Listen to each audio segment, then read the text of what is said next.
got the whole damn verse spinning around you with open arms.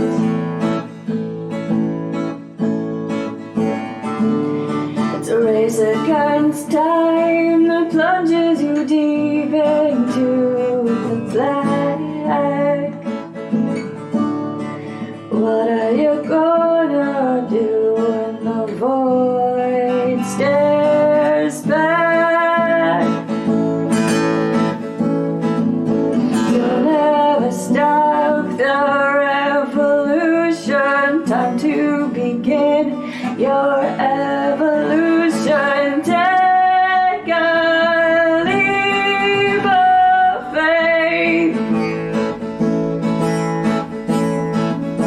You gotta break the illusion. You gotta make your own solution. Take a leap of faith. The future's just a void, jump away.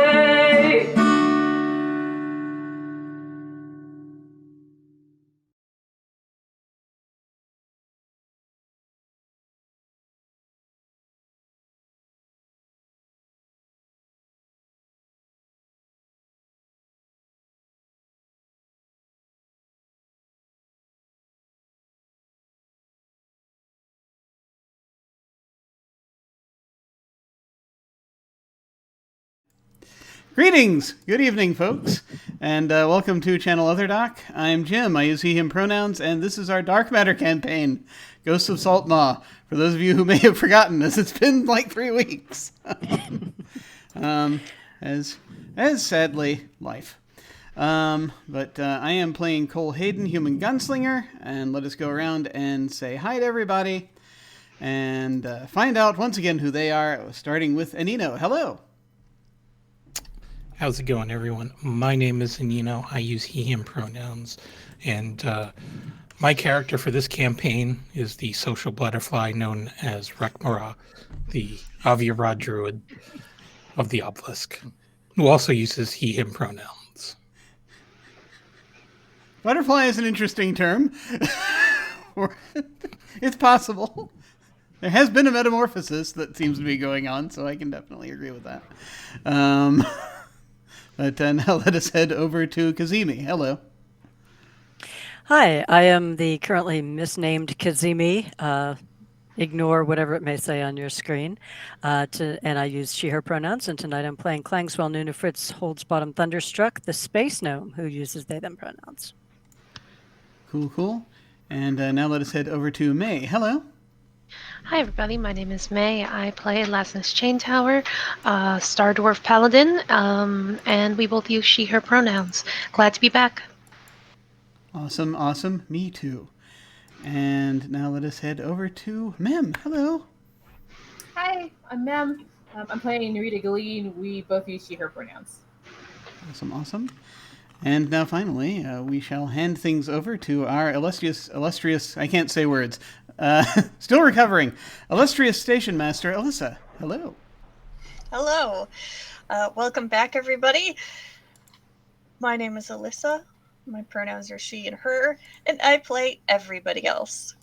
So with most games on this channel, we'll be using the safety tools such as the X card, the N card, and the O card.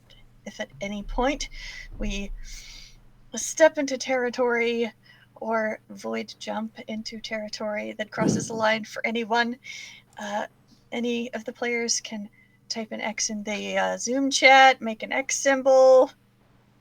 We'll stop, rewind, add a dash of retcon, and it never happened. If we're kind of towing that line, and it's okay to have the subject in the game, but we don't want to go into graphic detail, that's where the N comes into play. Just call for a timeout. We'll pan to the fake fireplace, fade to black, and move on. And if you just want to check in and things are getting dramatic and you're really getting into the role play and you want to check in and make sure you haven't gone a little too far, you can type an O with the question mark. We'll all respond as needed. Or if you are giving an Oscar-worthy performance, and you just want to reassure everyone that you're really into it and it's all good to keep pouring on the drama, you could just go ahead and type a big old O, because we love those. So, that being said, also, if in the heat of the moment you just need to say, hey, Alyssa, no more spiders, no more fireplaces, and you're freaking out, that's okay. We'll play it by ear. Previously, on Ghost of Saltmaw, having intercepted the wreck of the Emperor somewhere on the galactic frontier, Cole, Lasnus, and Rek Mara formed a boarding party accompanied by Ted, Narita's Wismo familiar. Got his name right this time. While Fritz and Narita remained on board Unum, finding the Emperor abandoned at first glance, barely operating on the last reserves of its emergency power, and with one of its life pods having been ejected, they began cautiously exploring the ship. Making their way to the captain's cabin, they found a shrine to the obelisk and a single-task automaton doing battle with a nanite swarm twice its size. Rekmara opened fire on the nanites, but once the vaguely mechanical ooze was defeated, the malfunctioning Roomba turned on the party, scoring a hit on Cole with its sharpened dustpan, before Ted was able to convince his crewmates to try using some of his Iris antivirus chewing gum. A freshly chewed wad of Frucy Jute turned out to be just the ticket to calming the crazed construct, and the Binbot returned to business as usual while Rekmara investigated the obelisk shrine. To his surprise and unsettlingly unabashed delight, the holy symbol floating above the portable altar was no mere replica but an actual shard of the obelisk sitting right out in the open. And when brought into proximity with his own shard, the two pieces fused together.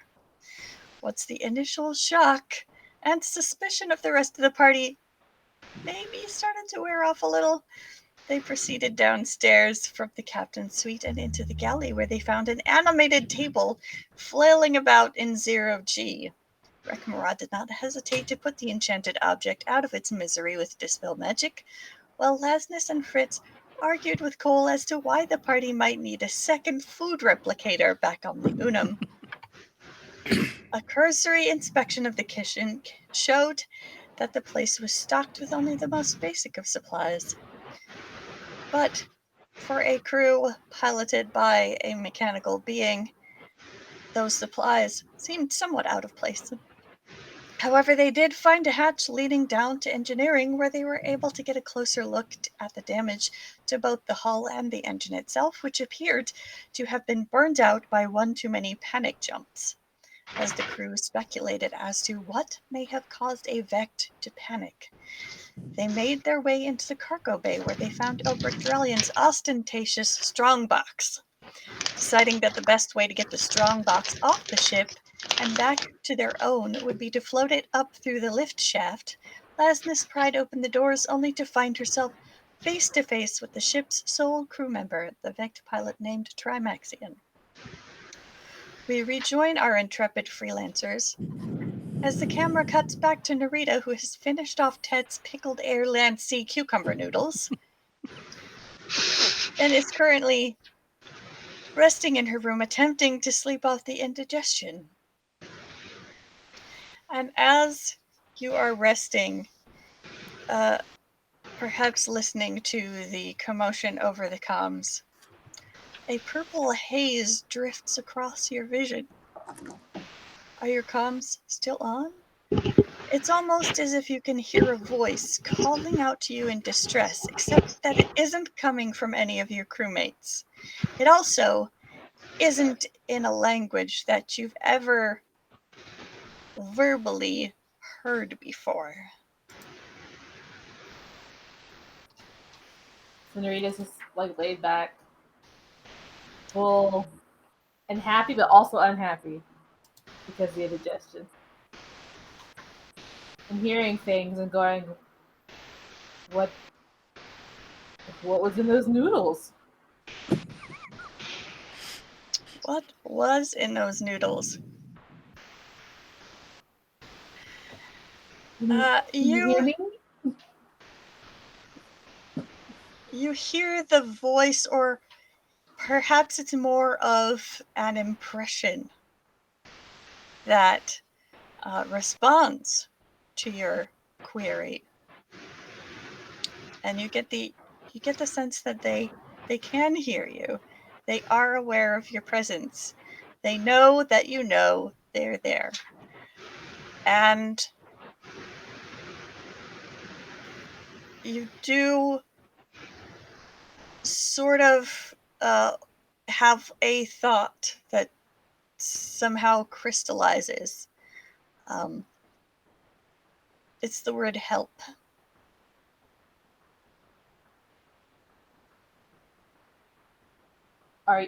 Are you here? And you're just kind of like flopping around in the bunk, like, oh god, what's happening?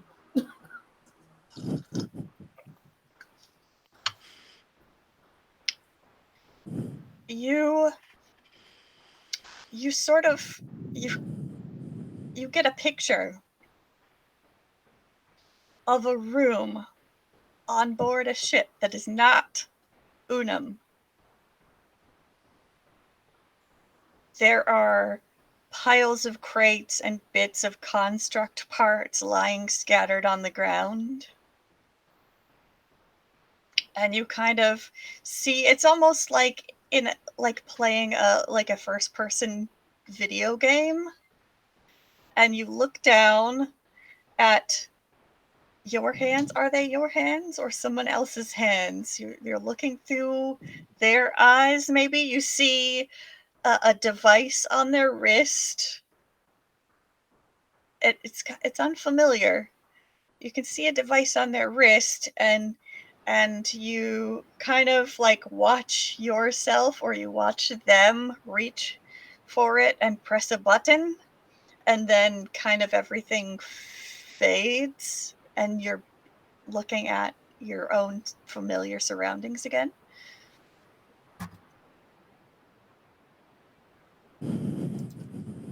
So Rita's just kind of like, what the hell is happening? It's kind of like freaking out a little bit. Go ahead. The Emperor, says the voice.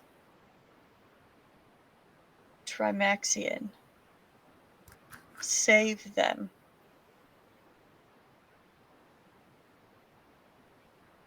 Save the pilot. Save the galaxy.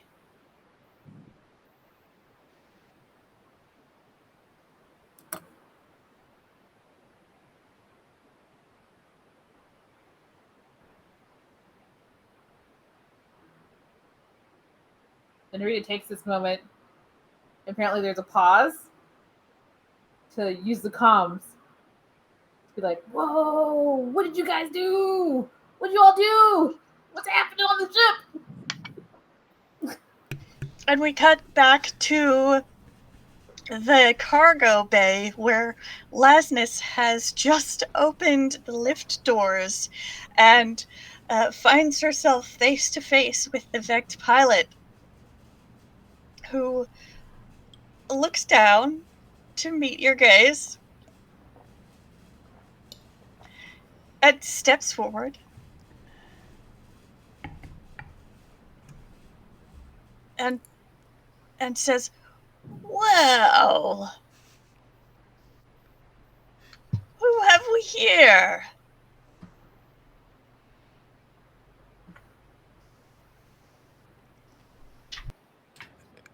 And then into the comms, Rekmara is just going to say, well, you know, Narita, if you wanted to know what's going on here, you should have come with us on the boarding party. But, you know, we'll have to call you back. We found the pilot.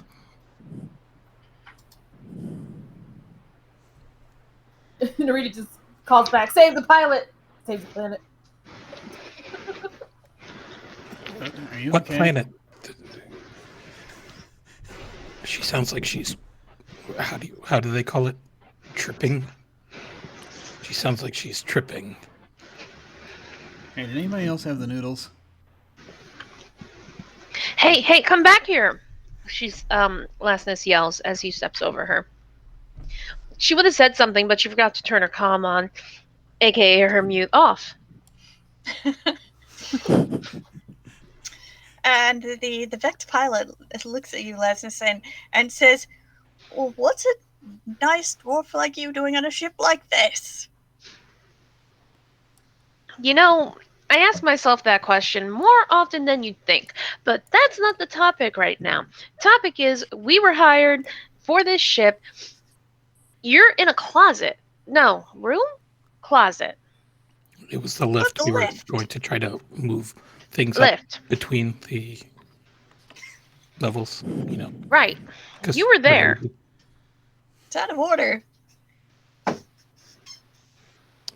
Well, we were going to try to put it back into order, but the ship doesn't seem to have any power. Well, good luck with that. Why do you say that?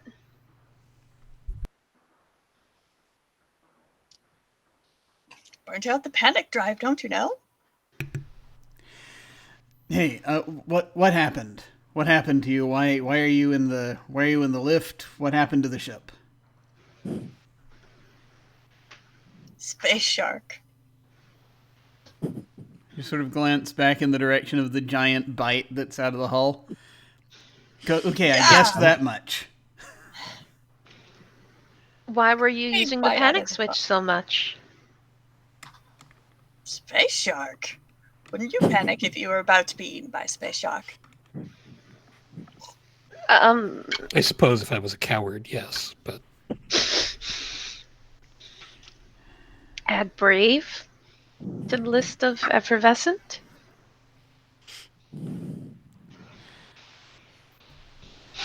Well, The defense drones didn't seem to take the bait. Barely a mouthful for that thing. You should have seen the size of it. always the one that got away, huh? How did you get here? I mean, the ship. How did it... What's it doing here? Pretty sure it's floating. Right, I understand. Oh my god. Let's imagine for a second you were narrating the story of your life for the last few bits from the time you started this last voyage. Tell us that. Oh, this voyage. It's the story of my life. Now, that would be a long, long story. Jump to 3 cycles ago. Yeah, yeah, there. That's a good point. Okay. Well, I was running from space pirates and the creepy psychic creatures that live out in the black, and then a space shark. Okay. Is there any particular reason why the pirates wanted this ship? I mean, aside, we know the usual reason pirates want ships. Was there anything special about this one in particular? This is the best ship in the galaxy. Hate to tell you this, but you're missing about a third to a quarter of the best ship in the galaxy. Well, she was the best ship in the galaxy before something took a bite out of her. Would you care to extrapolate on what made it the best ship in the galaxy? The food Everything. replicator? Oh my god. Albert Drellian made her the best ship in the galaxy. Is that an important name that we should know? We do know it. That was the... Never mind. No, I'm sorry. I'm asking that out of character. Oh, okay. Not in character. Yeah. Sorry. Yes. It's been 3 weeks. Yes. Sorry, I Albert really got to work on Drellian these was- voices. the once upon a time very rich merchant who sunk all of his fortune into having this ship built and launched on its maiden voyage, and then it went missing, and so his rival took his seat on the Council of Saltmaw. Right. Thank you. My apologies. I appreciate you. Right. So, to your knowledge, do you have any idea if Drellian in particular, or the reason Drellian's creation here would have been targeted? Do you have any insight into that, is what I'm asking. We have suspicions about it. We just kind of want to know if you know anything more so we can maybe bring that to the fore. Well, within the last 3 cycles, we've been lost in space for how long has it been? I don't know. It's been very lonely. Well, you did lock yourself in a lift, so. Now, that was after the space shark. Captain, you can call me Max. Oh, thank you, Max.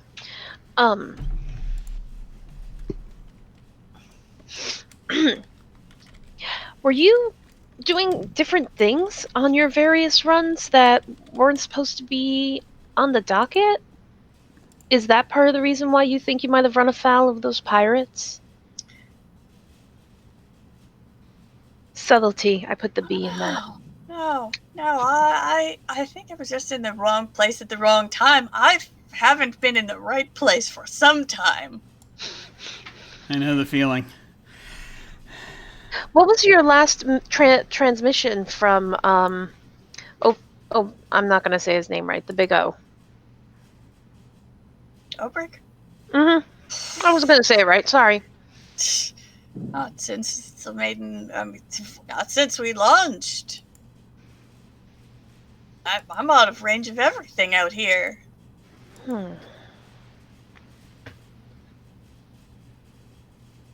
Well, we'll just take you back with us. But before we move anywhere, what remains on this ship? Is there anything that we can salvage before we leave? Well, there's furniture, odds and ends. It was fitted for passengers, but it's been just me for a while now. Had some guests every once in a while. There's colonies out on the frontier. You know, they need transportation back and forth, supplies, odd jobs. Do what you can. But well, it's not like we can tow this ship back, so if you have a ship manifest with the cargo located somewhere around here, we can see what's left and load it onto our ship. Logs upstairs. Yeah. We're coming in from Saltmaw Station, by the way, just to give you a point of reference here. Oh, fancy that. Fancy that? Why? No, Obrick. I know of him. At Saltmaw. We haven't met. Oh, no. Did he ever get that council seat? Nah, he got well, actually he had it, right, and then he got deposed, right? That's what I'm remembering. Bit of a disaster kind of caused that. Yeah. He had it for a while. I suppose that's partially my fault. Why do you say that? Well, I never ended up where I was supposed to go. Where were you supposed to go? There was a colony on a planet. Which planet? And he names a planet that you probably haven't heard of. Or maybe you have. And he tells you the general region of, but it's all very kind of vague, as if he only half remembers. Do you have the information on a nav system that we can just download to ours? Well, not now. If I did have, I would have gotten there. Well, no, you wouldn't have, Something because it went was the terribly space wrong. No, Well, yeah, you no. got bit by This a was snake. before the space shark. Are you okay? Are you functional? Do you need help? Just with your. Do you need anybody to fix you up? No. I'm fine. Okay.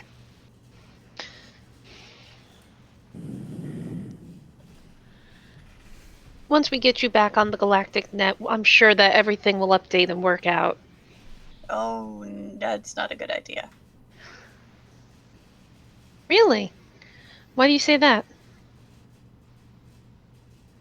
Because I still haven't worked out what exactly went wrong. I was supposed to be the best pilot in the galaxy.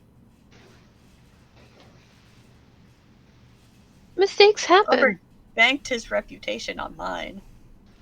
I let him down. Do you remember what happened at the time that whatever initially went wrong?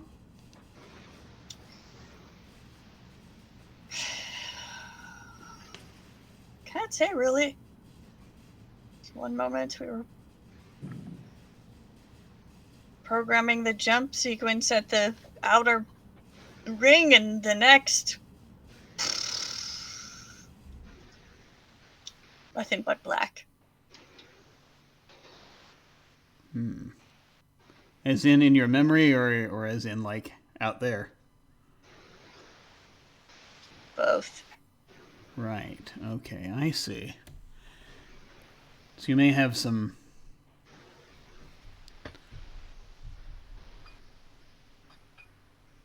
something that may memories that might need to be restored, possibly, if there's a way to do that.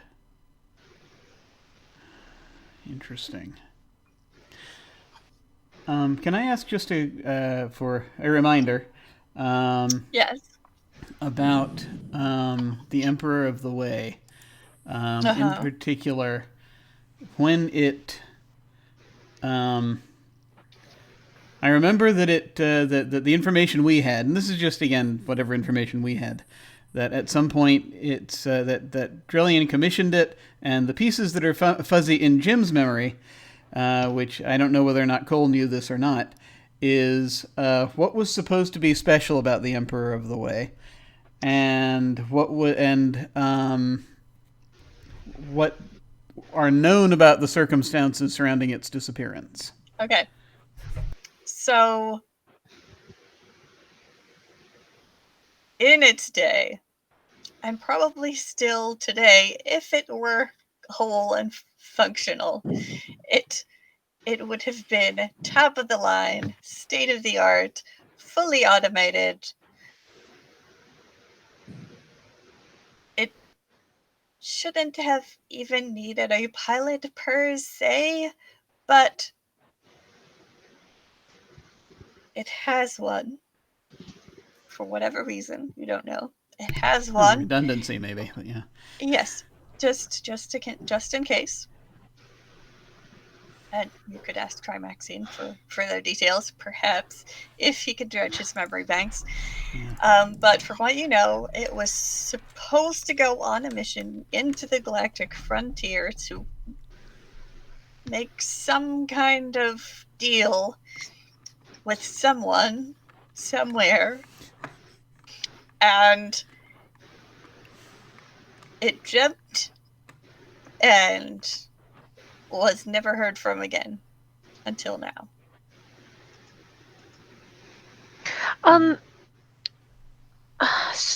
Okay, out of character question.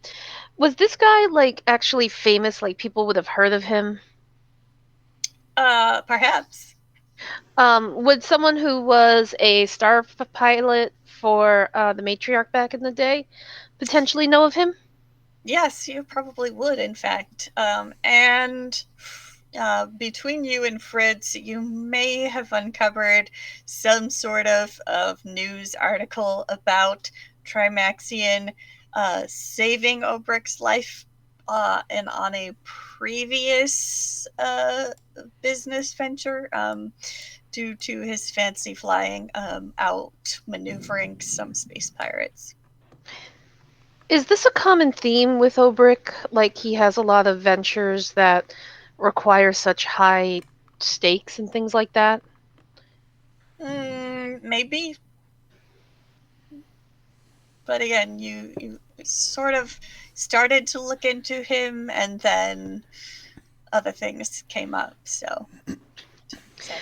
But that means that Trimaxion has a reputation that he's an excellent pilot. So to crack under pressure like this seems extremely odd for him. Extremely odd. Oh my god. Okay, super out of character. Puppy love. Oh my goodness. And now a moment of pet.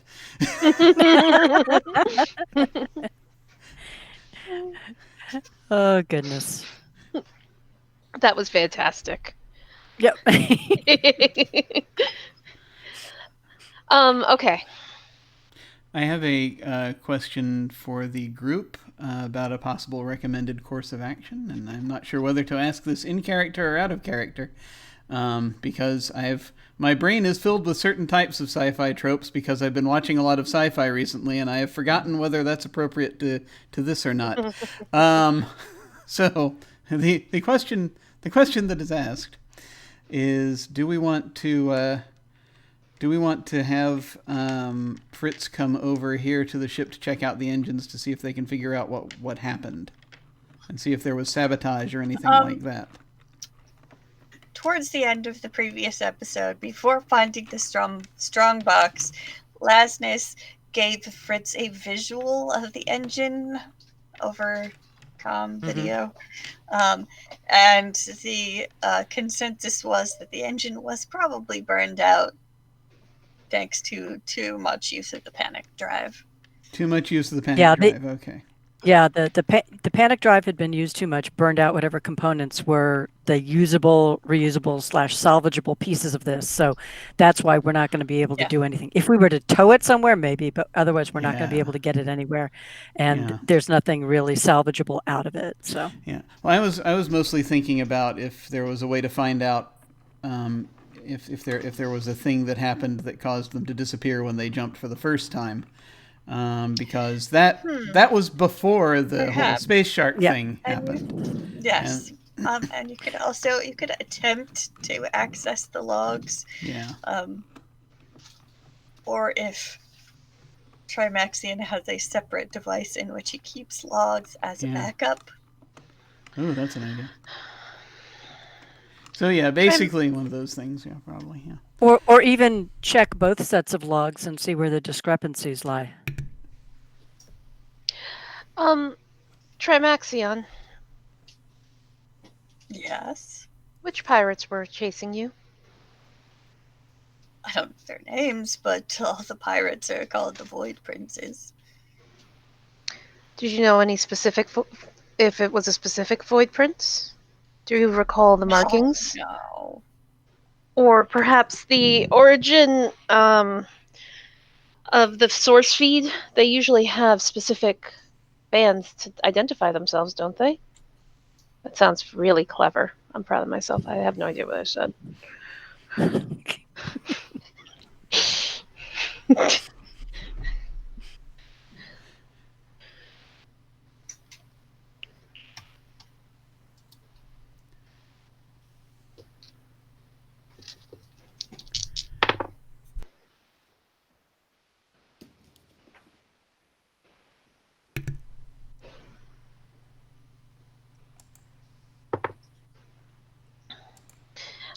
I mean, you've faced. I'm sorry, you're actually looking stuff up. Yeah. Sorry. Yeah. Rolling for random name of pirate ship. Oh. Ah. Quick vamp.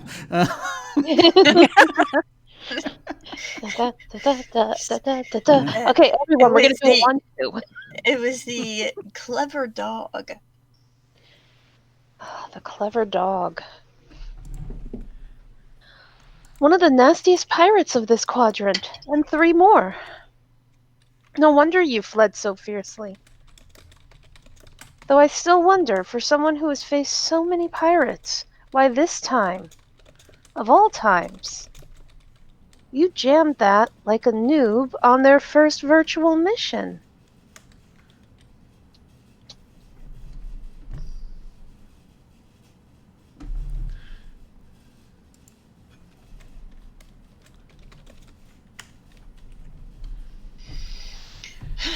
Suppose I did. Also, quick clarification question, if I may. Sorry. Yes. The clever dog pursued the Emperor of the Way within the last 3 cycles, or was this when they initially disappeared? Sometime between the initial disappearance and the space shark.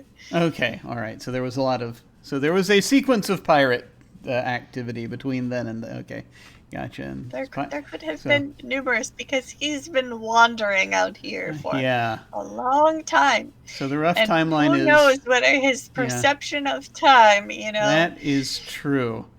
But the rough timeline Is- then is botched jump, pirates, space shark. Okay, all right. Yeah, maybe we should just I think that's a good idea to download, see if we can get a hold of the logs here, the ship's logs, and download them. Just any records they might have. Dates would be good. Max, do you keep a personal log? Yeah. Sure. Any chance we could use that maybe and correlate the two? It's upstairs. Great. You can help us figure out where everything is. Thank you very much for the bits, by the way. Hi, Matt. Yay! Hey, Trimaxion. Yeah. Is there anything in particular you'd like to take off the ship?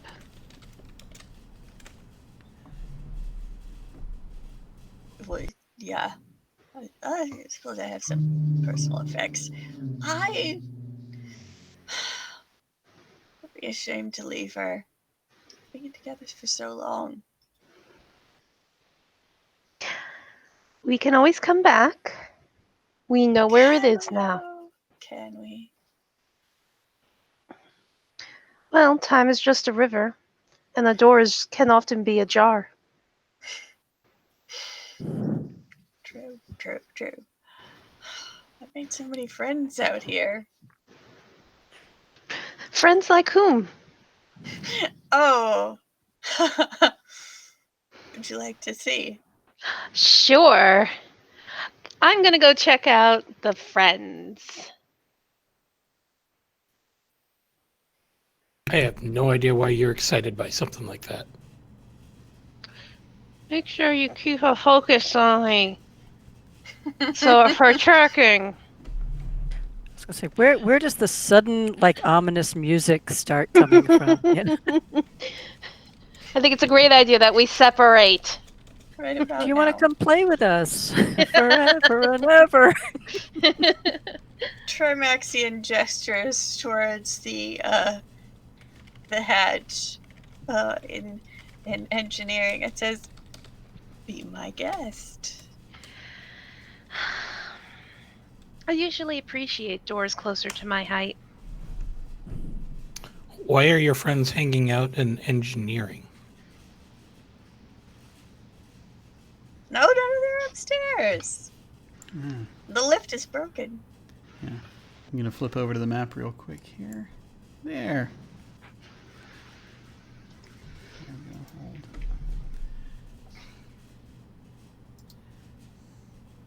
Yeah, so we're in the cargo hold right now, which is Yes, there's. and then we've got I did not yeah. draw the partition, but somewhere roughly down the middle, is a partition vaguely with a hatch between cargo and engineering, Gotcha. and then another hatch going upstairs.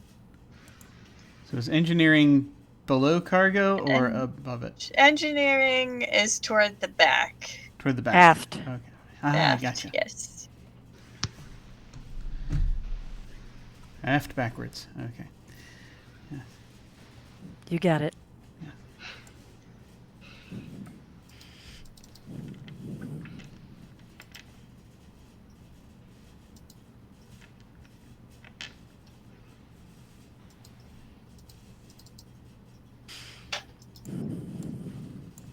I also open my map. Okay. So, let us cut back to your own ship for a moment. Presumably, Fritz and Narita have been eavesdropping on this conversation. Is there anything either of you would like to do at this point? So Fritz is getting the sense we may have to do either an emergency extraction / rescue / slide in on a guide wire and crash through a wall, whatever, emergency kind of connection. So trying to figure out where in their ship they are, so that I can see what's going to be the fastest way to get from our ship to their ship, whether it's going to be going through the umbilicus portal, or whether it's going to be literally like hopping outside and Right. putting on a little jetpack and coming through somewhere else. Fritz, you could probably hop out and float yourself over right through the shark bite. Narita, Actually, yeah, not so much. Narita might also fit through the shark bite. Narita might Narita hook her want to? way through. But you could also go through the umbilicus and then either jump down through the maintenance access in the lift shaft, or any number of other accesses to between decks. So I'm going to see if They are I currently can. in the bottom deck towards the fore of the ship. And going in through the shark bite would get me closer to the Going in through section the of shark cargo. bite would put you in depending on where you went through. It's got a couple of bites out of it. You could get into either directly into cargo or into engineering, if you wanted to have a little bit of cover to scope things out. Yeah, that's exactly the idea. And so Lasness, I'm actually going to gear up, take a couple blasters and some transmitting equipment so that I can swing over to engineering going in through the shark bite. If there's something there that I can tap into informationally, like other logs or information from the ship, I'm going to set something up quickly so that we can start transmitting that information back to Unum. Unum, you'll keep an ear out on whatever I send over to you and store that. Excellent. And then if we get any other information, we'll just correlate that as well.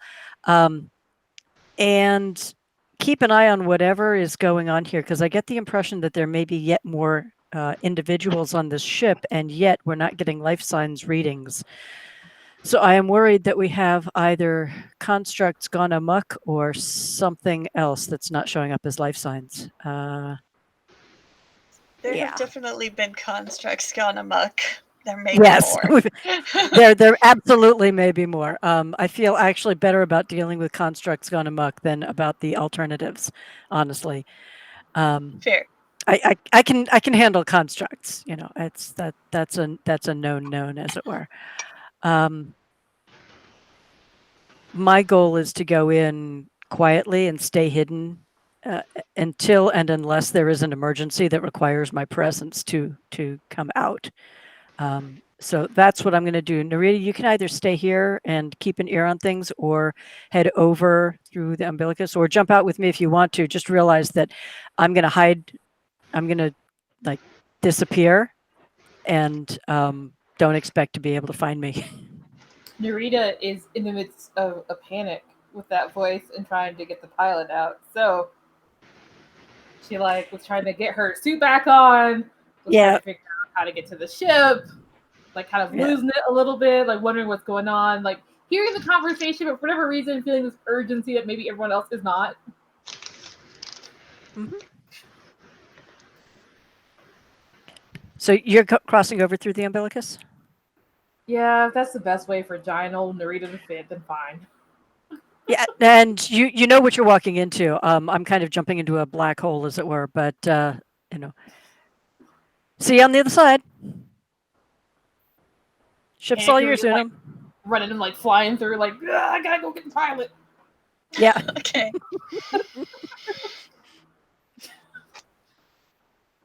I can just see her running up and like I can see her running up and bear hugging Trimaxion as soon as she Basically, like there's like a little voice in Rita's head going like, "Why is no one else worried about this? Maybe I shouldn't be so worried about this." But the other part of Rita's like, "Act first, questions later. Act first, questions later. Just, gotta get them off." So we're going. Space noodles, gotta love them. All right. Fritz, you are able to easily get out of your ship onto the Emperor. I'm not even going to make you roll for it because the exciting stuff is what happens afterwards. And Narita, you have an even easier time.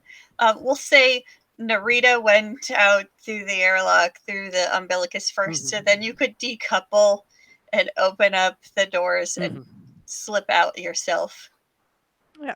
Narita, once you step onto the ship, you see sort of basically the same scene as your party members may or may not have described earlier. It's kind of a big, empty, like docking bay. There's room for a shuttle, but there is no shuttle currently on board. You see life pods. There's very low flickering emergency lighting kind of guiding the path. And bits of debris. It's low gravity.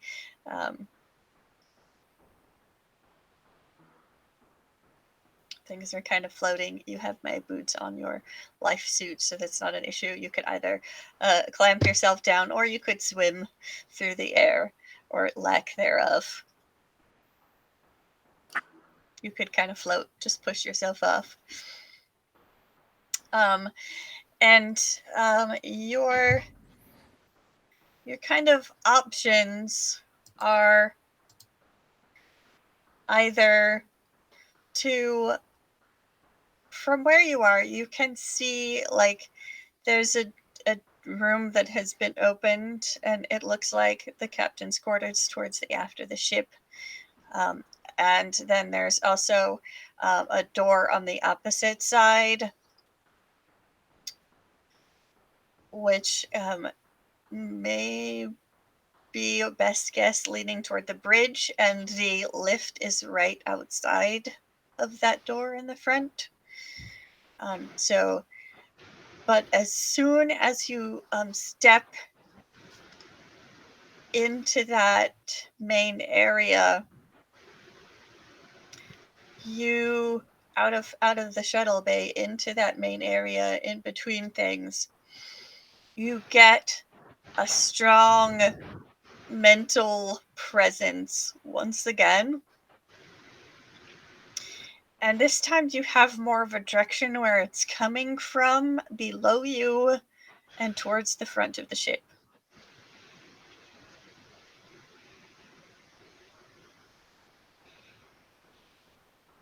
Does Narita know how to get to the voice, or she's gonna start like full in the tea shop, just like crashing through stuff trying to get to it?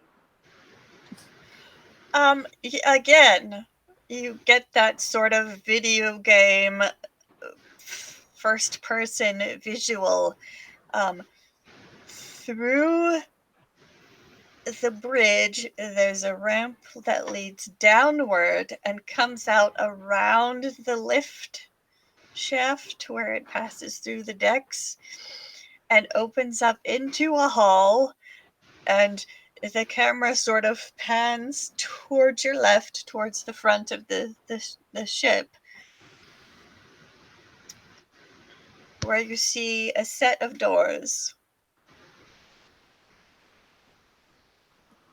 Can Narita just go You that also way? see several other sets of doors as you sort of like as the camera pans, because there's a corridor with other that leads into other areas of the ship as well. For whatever reason, this is just like making Narita just feel like this has to get like addressed like right now. There's no time to talk it through. There's no time to figure out where everybody else is. She just needs to get to wherever this thing is and figure this out. And there's still that little voice in the back of Narita's brain going, but wait, maybe you should say something to everybody else, maybe? And she's like, no, we're just going to go for it. Okay. Just embracing her inner Kool-Aid man. That's right. Oh, yeah. Yeah, she's using her noodle. I She's feel like using it's the noodles somebody's using noodle. her, really, but you know. That's really Well, yeah, there could be that. The baby Nautilus song is just like going in the background. Just, like, Yes, right. steering her along.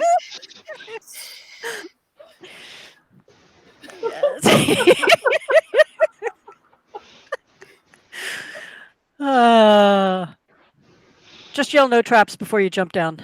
Oh, Okay. no traps. I said it. So, no traps.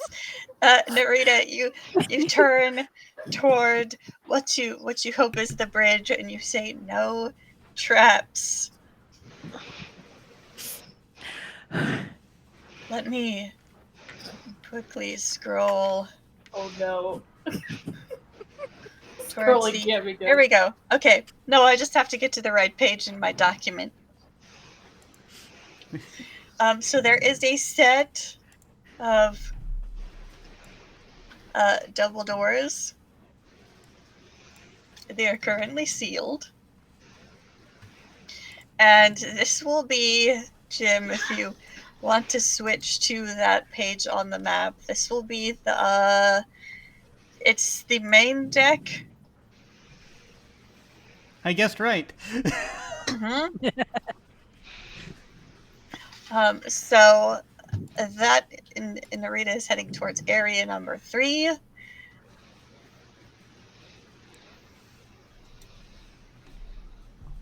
How do you wish to approach and or deal with the sealed doors to the hypothetical bridge?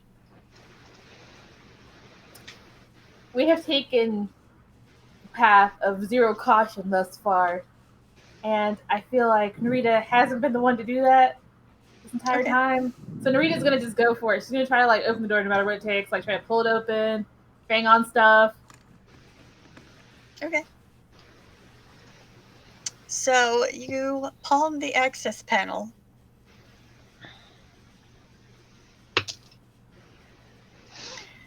And you feel a jolt of electricity surge through your suit, dealing you 4 points of lightning damage.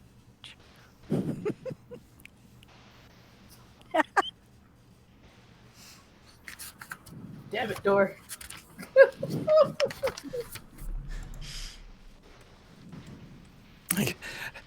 I think you didn't have enough conviction in the no traps call. You're missing your red shirt good luck charm. Yes. Fine. I take some damage and the door doesn't open. Balls. Alright,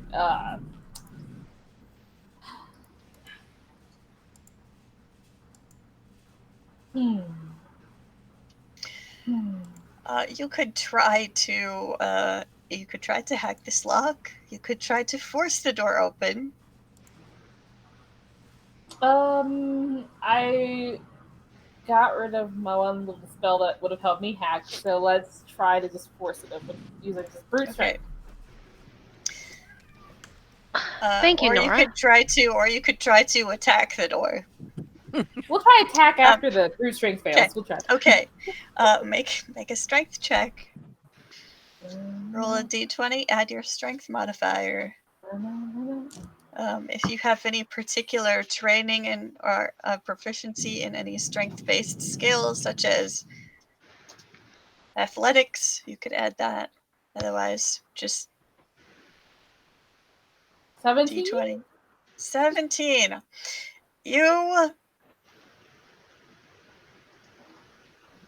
make a solid effort, and it's a solid door. Well, that just makes this look so easy.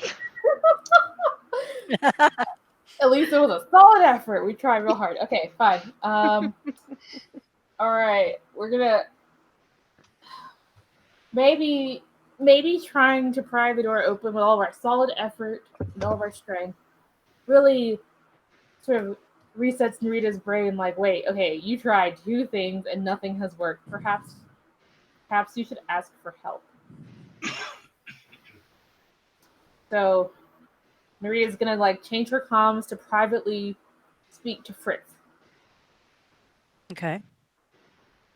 Fritz, there's a door and we have to get through this door right now. Please help me. Can I figure out which door she's at? Yes, you can get a bead on all of your party members. Okay. Most of them are straight out the doors that you are currently hiding behind. Yep. Narita is 1 floor up, 2 floors up. Sorry, she's On the main but deck. directly on the other end of the ship from you. Okay. So if I had lots of time and we're being really subtle about all of this, I might try to hack into any system that remains with whatever residual power might remain to figure out which door to open for her. But we don't have time and I'm not into subtlety, so I'm going to see if I can hack it to simply open every door on the ship, since I know that will open her door. Okay. I have a Yes. question. Did we hear any of the? It's 2 floors up, so Banging possibly around? we didn't. But yeah, did we hear any of that dashing through? Did we hear Narita board and dash through and slam against a door and stuff? Probably not. Okay, all right. It's probably too. She was probably too big. Okay, cool. Where? Just slamming around up there. Narita boarded at a different an airlock or something, right? I can't remember. Yeah, Yeah. she came in up Okay. above. Okay, cool. Yeah. So we are sitting here oblivious. There are 2 floors and several sealed doors between you. Okay, all right. No worries. Not sealed for very much longer. Yeah, not for long, but yeah. Fritz knows that everybody has their suits on, so Fritz is just going to basically open every door, hatch, lock, since I'm not 100% sure Open what she's everything. doing and where she is. So There's just all this urgency. The area that you are hiding in is currently open to space, so it doesn't really matter if you. It doesn't matter, right? It doesn't matter. There's no Yep. life sign. There's no humanoid life signs on board. It doesn't matter. So go ahead and roll me a tech check to see what we can do with what remains of the energy. Oh. No, it's good. It's a natural 20 and a +5. And then an additional plus because of specialist systems, power systems. So, yeah. Okay. All right. I don't know why I even make Fritz roll for tech. I mean, I failed everything that has to do with combat, okay? I'm the one who gets shot in the head and stuff, but it's like Rek Mara noticing a trap. It just happens.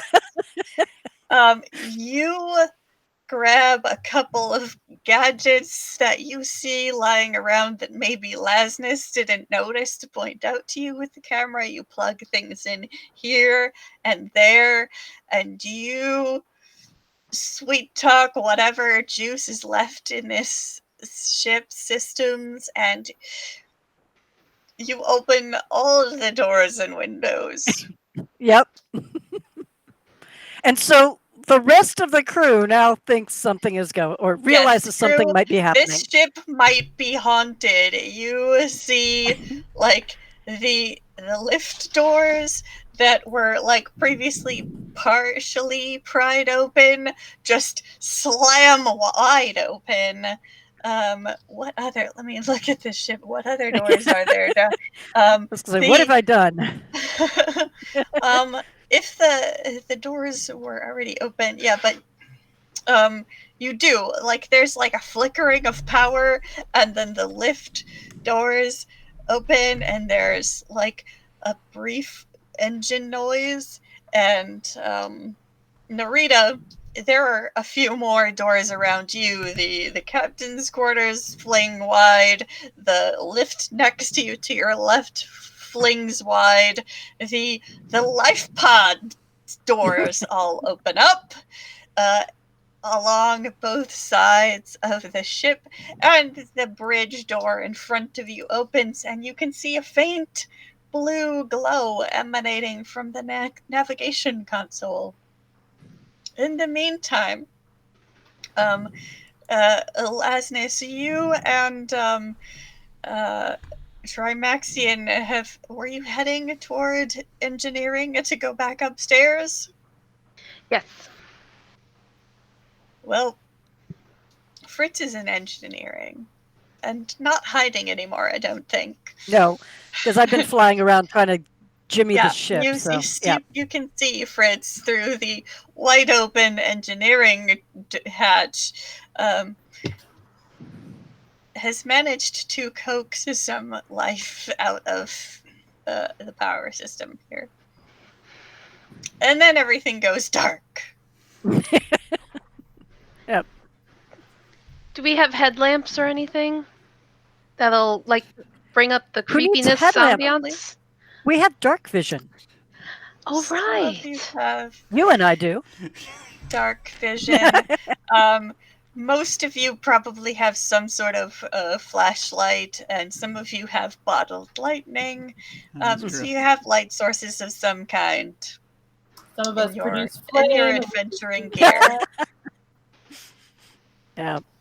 I don't know about producing flame in space, but we're just going to go for it and say that it works. That's fine. Yeah. It's like rain in space, it's magical flame, so it'll happen even if there isn't any oxygen for it to consume. Yeah. We have a Anyone who's standing next to Rick Marat will have actual oxygen to burn. Mm-hmm. Could be interesting. But anyway, I have a flashlight.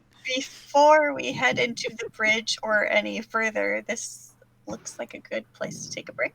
Yes, this sounds like this is exactly the right place. Very cool. All right, so this is very exciting. We will be back in just a few moments. I'm going to throw an interview up in the meantime. See you shortly.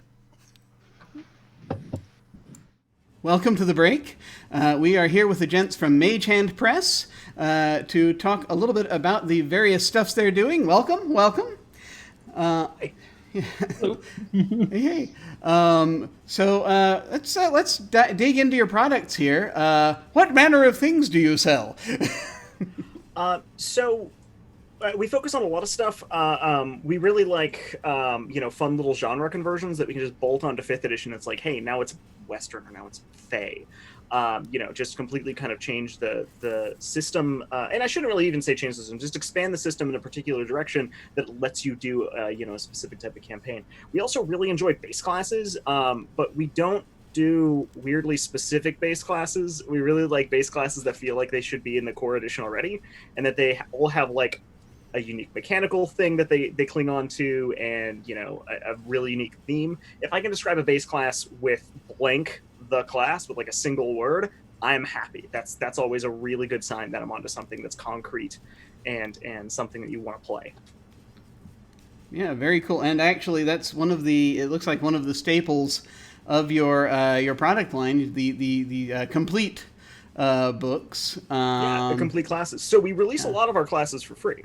You can just play it, and they have 2 or 3 subclasses there, whatever spells that they need to operate, and you get this kind of slimmed down free book. And then when it's been out for a while, normally about a year or more play testing and getting feedback and refinements, we give it one more kind of pass, really polish it down, give it a bunch more subclasses, because now with like the benefit of hindsight, you can really see where the balancing kind of edges are, and write a bunch more subclasses, and then release this whole complete book. So we've got the complete alchemist, the complete craftsman, the complete gunslinger, which is a blast, the complete investigator, which is pretty new, the complete warden, which is a big tank class, the complete war mage, which is a kind of a cantrip master, and the complete witch, which is all about debuffs and curses and stuff. Nice. And I'm actually gonna need to check out the complete investigator. I wasn't aware of that one. It's really good. So it's like it's Constantine mixed with the Winchester brothers. The Winchester brothers from Supernatural, exactly. Yeah, Oh, nice. Even with a bit of Hellboy in there if you want to take it in that direction. It's really like, how is that not part of 5e already? That is such a strong vein of like characters that exist out there and fit really well in a fantasy setting, but just not a thing. Oh, so it's kind of like basically a sort of a dedicated Monster Hunter type deal. So kind of maybe sort of Solomon Kane-ish maybe, or if I had the single word description, it's rituals the class. So you get a lot of really strong ways to like quicken cast rituals, and you get the ability to just target a monster's vulnerability and exploit that, so that you can reduce their damage resistance for a round and deal double damage on a hit instead of getting 2 attacks. They have a lot of really interesting kind of approaches with them that make them feel distinct, and they have this emphasis on rituals and doing them really fast and sloppy, kind of like a Constantine character would. Nice. That's very cool. I definitely want to look at that. I've actually been playing a gunslinger on one of our shows on Dark Matter, which is another thing that you have that we'll go into more detail about in a bit on another interview. But the gunslinger is also in your Weird West update, is it not? Mm-hmm. Yes. The gunslinger is a wicked fun class. It is actually more of a crit fisher. Weirdly enough, it gets an expanded crit range, and this plays into the way we have a really interesting way of doing firearms. I could talk at length about this for like hours. Firearms deal 2 dice of damage instead of 1, but you don't add your ability modifier to damage. So you're rolling more dice, and it's less precise, right? Like guns are sloppy, they're messy. Sometimes they deal a ton of damage. Sometimes you hit, but you only graze them, so you deal like 2 damage because your minimum is really low. So it's a class that feels really, can feel really random with damage, but when you get a crit, you're rolling so many dice. So we really leaned into that. So you can, if you score a critical hit, you can stun somebody for a round. If you score a critical hit, obviously you're dealing more damage and you get an expanded crit range. We really lean into that. And you get this class that just has a really kind of frenetic energy to it. And it's these small little changes that have this massive texture change for the class. And it really feels great. Oh yeah, and I'm just at this point. My character's 3rd level right now, and it's we're getting into the stuff you can do with risk dice, and it's really neat, even because there are narrative uses for it, and absolutely. So it is very cool doing playing with all of the various tropes. It is quite awesome. As I'm going down through your list of various things, I see that among the books you have a few dedicated to different types of beings, and one of these is fantastical felines. So you have a book full of cats, yes? Yeah, please tell us about this. Yeah. It's a fantastic book. So hence the name Fantastical Cats. So we gave an artist basically full authority to give us a bunch of cat drawings. And then we wrote lore and stats based on the drawings that came back. And Monique, incredibly talented, she came up with some wild, crazy ideas like a caterpillar and cat bats and psycats, etc. It's a great book. It's a good laugh. All of the cats can be used as familiars or as encounters. It's and the art is just top notch.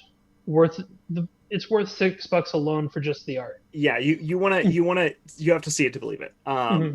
Like it's got a swarm of kittens in there. If you really want to be an awful TM. It's fantastic. There's so many, like I could talk at length about every single thing in that book. But it is so adorable. And if you have any player at your table that has ever gone, I want a pet for my character, or if you have a new person to D&D and you think that's something they would enjoy, pick it up. It's a really adorable book, and the art is gorgeous. It occurs to me, just as I continue to scroll down, is that you could use Fantastical Felines in conjunction with your Lovecraft handbook, if you wanted to do like the Cats of Ulthar, or there's a Cat Cthulhu. In Fantastical Felines. And if we're talking themed books, there's another cat in Fantastical Felines that ties into our Mimic Book of Mimics, which is definitely a real book and not a mimic, and it won't bite your hands off. Absolutely. Fantastical Felines has a copycat, which is a mimic thing that pretends to be a cat until you get too close, and it gets you with its long, spiky tongue. One of the things I really like and am discovering about your products is that not only, can you take one of them and do a thing with it, is you can actually take pretty much any two of them and mix and match and start, Absolutely. Making a new thing with them. And that's really, I think, one of the awesome things about this whole deal. Yeah, one of my favorite combinations is dark matter plus high seas equals treasure planet. I've done this combination a lot. There's like a 50% chance every time I run dark matter, I'm actually running treasure planet. It's really it's like a basic design ethos from the ground up. We started, and we wanted to make it, hey, you can just bolt these onto any campaign, just start with the most basic additions. Don't make it something where you're completely redefining the system of 5th edition. So that had the side effect of enough time of, everything also plugs into each other, and now we've got this web of cool stuff that you can play. Like we've got the Siege Bowl source book if you want to do a sports campaign, like a D&D kind of sports thing. Merge that with basically anything, and suddenly you have like a rad, theme kind of adventure. Okay, I've got to ask this. What is Siege Ball? Yeah, so this is actually a thing that I didn't completely invent on my own. It comes out of like a series of forum posts in 3.5.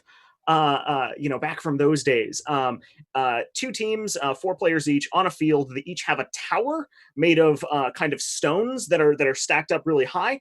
Your goal, and there's a big heavy ball in the middle, and everyone gets these bats, and they're supposed to knock the ball around. You can only hit but you can knock the ball into someone else and bowl them over, but you can't bat somebody else down directly. Your goal is to hit the ball into their tower, knock their tower over while protecting your own. And it works so well with the 5e rules. You just, make attacks against the ball. The amount of damage you deal tells you how many squares it moves. It ricochets around, knocks people over. It is I know that like most people who play D&D are not also massive sports nuts, but it is a wicked fun game. And the second you play it, it will change your mind. And that one is one of my favorites. It is so fun. That is one of my best playtesting kind of like short campaigns I've ever done. It was so fun. And I have a dream of a Twitch streamed Siege Ball League where like a bunch of streamers get together with like teams of 4 each, and then they compete against one another. And then like people watching their streams can donate to like buy a judge and things like that. And then it gets even more meta because there's a fantasy Siege Ball League where people are drafting players for their fantasy Siege Ball teams, so that there's also a competition between the fantasy Siege Ball League to see. I mean, it would. Yeah, it's a wildly fun game. I wish it was something that, and it's also something that you can kind of accomplish with. I guess Blitzball or whatever the Warhammer Fantasy kind of thing is. Guild Ball. Oh, Blood Bowl. There's also like a Guild Ball thing. These are like certainly competent, like good, versions of these. But we have one that plugs right into 5e, so you can take your regular 5e campaign and just suddenly do a one-off sports thing where it's like, okay, you guys got to play fantasy sports now. For one. And I mean, I could totally see the dropping Siege Ball into as an in-world thing that someone's doing in the same world they're doing an X-Crawl campaign type deal. So it's there are a lot of different things you could do with this. So it's very cool. You've got all these wondrous modular things that folks can play with. I strongly urge folks to check it out. So if folks do want to check it out, where should they go?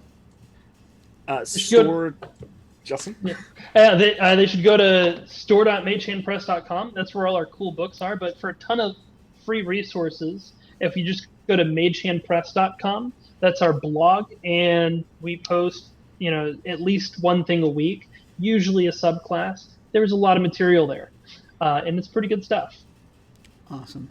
Well, folks, thank you so much for coming by and chatting with us. And in the meantime, I'm going to throw things back to me. Take care. We'll see you in a bit.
We have returned. Greetings, everyone. You'll have to forgive me, as I'm going to be biting into the void for a little while as we're doing this. This is the void is my dinner. I just grabbed a piece of it, and I'm going to be consuming it whilst we do the second part. But I like that you had to explain how apples work. It's not apparent that it's an apple to everyone else. They don't know. I'm holding a spear of pure void, pure nothingness right now. But Sorry, when go you ahead. bite into the void, does it bite back? That's the best part of the experience. And Let's find out. A 1, 2, 3. I 3. can see through time. My God, it's full of stars It and is. See? vitamins. What is this madness? I don't know. Alyssa, save us. All right. So, all of the doors within the wreck of the Emperor have been flung open, and everything has gone dark. Narita, you can still see that strange blue glow coming from on the bridge from one of the consoles. And meanwhile, the rest of the party has found Fritz in engineering. Wait, are you trying to say that she's one of you? That they are one of your friends? 'Cause we knew her first. No, I've never seen this one in my life. Wait, Fritz, what's going on? Oh, I see you've met Trimaxion. Hello. Yes. Explain to us why we're having trouble seeing Trimaxion right at this second, if you wouldn't mind. You're having trouble seeing Trimaxion? I turn on my flashlight. Yeah, it kind of Oh. requires this. Yeah, no, Narita needed Cole a is- door open, so Cole I is had to healing. Bless you. Yeah. Turn off the lights. Aw. Well, no, I mean I had to power things up a little bit to get the door to open, and it's a little fiddly. There's not much power left here. Give me a break. Did you mean to open all the doors? Do you really want me to sit here and waste time while she is trying to get through a door emergently? Now that it's open for her, I wonder Yeah, what I she mean, wants. it's fine. with that door. I just. Hey, just Narita, wanted to know and what I flip happened. over to the private channel real quickly. Hey, Narita, did that door open for you? I'm assuming so.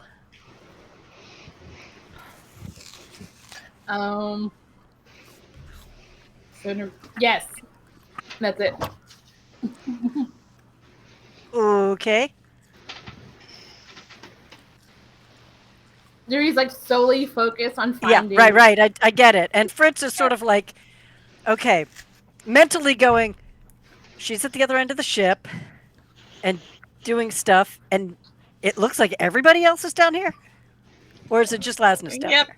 everybody's Everybody down else. here. Everybody else down here. So if you're down here, why is Narita up there? Good question. but- I'm actually going to also patch over to Narita now that I understand that Narita is also on the ship, and kind of have a vague idea of where she's. I'm like, Narita, are you over here? Changes comms. I'm finding the voice. You're finding. The voice. Oh, man. Be careful. We haven't searched everything yet. Obviously not, because you didn't find it. Maria's What going. voice are you? Where are you? I'm heading for. Oh, I'm she's heading up- for the stairs. She's 2 levels up, just going into the bridge. Cole is heading for the stairs and heading up. Okay, so you go Maria's up. going further into the bridge, going for Okay. it. Do, Everybody move at once. All right. So, the majority of the party and Trimaxian head up to the galley and then up into Trimaxian's quarters. Meanwhile, Narita goes into the bridge. So when you get into the bridge, you see the kind of the glow in one of the consoles, and then to your left is the kind of the ramp that heads downward to the lower deck. Like it goes down from the bridge, and then there's a door at the bottom, although you wouldn't see it necessarily until you went around the corner. So are you stopping to look at anything in the bridge? We're looking at the source of light. Okay.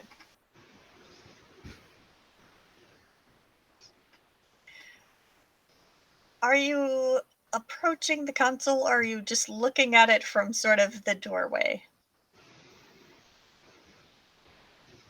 Like, if she's like wandering on her way down towards where the voice was coming from, like, is she gonna be able to like pass by and see it without having to walk up to it directly, or like will she need to walk up to see it?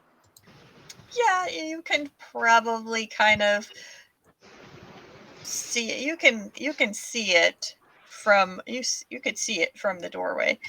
You can kind of see that you can tell that it is coming from like the navigation console. There's like a captions chair. There's like some banks of controls. Like it's set up that it could have an actual crew on board, even though it was fully automated. One of the consoles is lit up, everything else is dark, but it's just kind of a blue screen. And nothing on the blue screen. No. Okay. Nothing on anything else either. Well, since there's nothing on it in particular, Yuri is just like, it's kind of weird given everything else is dark.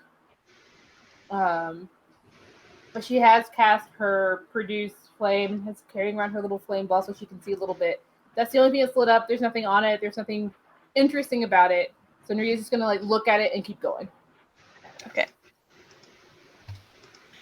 So you head down around the corner to the left, and you hear kind of sort of metallic tinking and some chirping and beeping, and you recognize this as this is how Ted talks.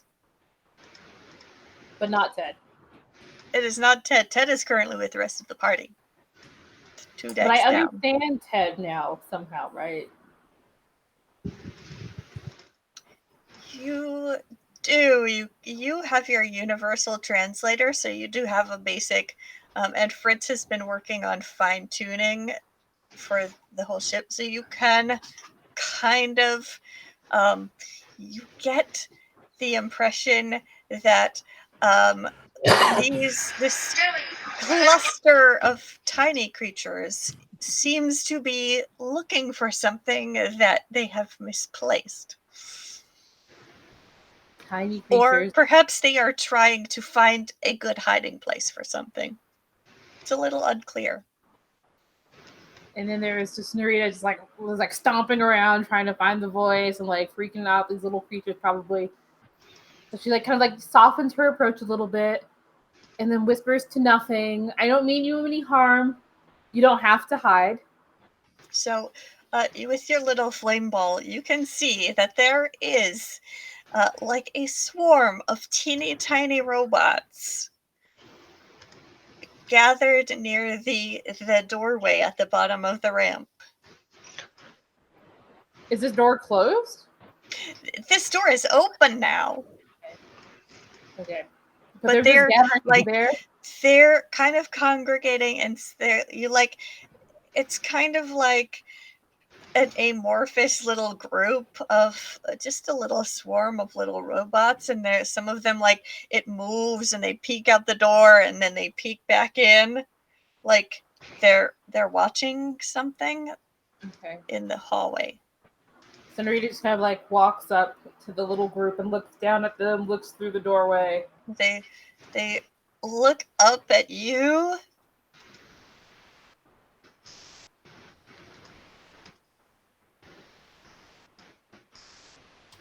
What's in there?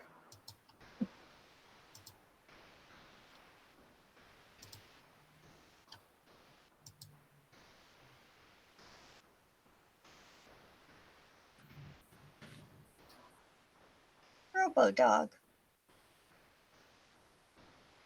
Robo dog?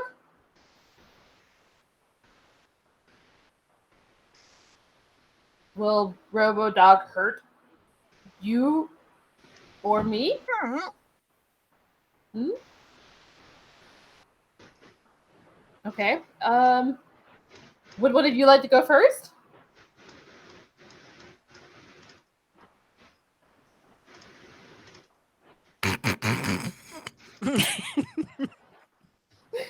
So Narita is just sort of like, there's something in there. These little creatures know there's something in there. They're not really cooperating. Narita's not really feeling it.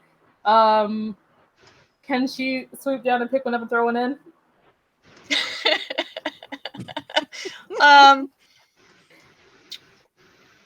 Let's roll for initiative to see if you can grab one before they can avoid you. Looking like no. What'd you Two? get? 2. You reach down to grab one, and they all sort of like scatter, and you kind of, your hand grasps nothing, and then they start piling, like they move around behind you and start piling on top of one another, standing on each other's shoulders like a bunch of little tiny cheerleaders or little tiny Voltrons. Oh. That'll make it sound so cute, though.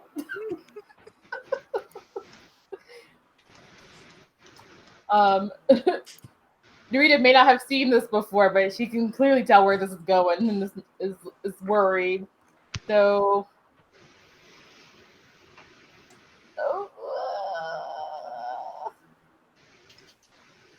we'll wait and see what their move is. Let's see. We'll let it happen. Okay.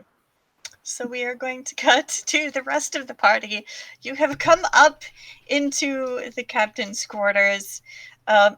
Trimaxion looks around at the. It's been cleaned up a little bit, but also there's something missing from this room, and he notices. And then he kind of shakes his head and then goes and grabs something out from, like, underneath the pile of decorative pillows or something, and pulls out a tablet. A couple questions real quick. Yes. Which deck is this? Is the captain's quarters on? You are up on the main deck. Up on the main deck. Again. Okay. Yes. And also, you are directly left of Narita. Okay. I probably am not. I'm no longer in the captain's quarters because I was bolting directly in the direction trying to find Narita. Made a beeline out. Trimaxion has paused, looked at the altar that has gone dark, and shook his head and grabbed a tablet from amongst his personal effects. And then we'll follow the party. I'm still wrapping my head around the idea that Trimaxion has decorative pillows, so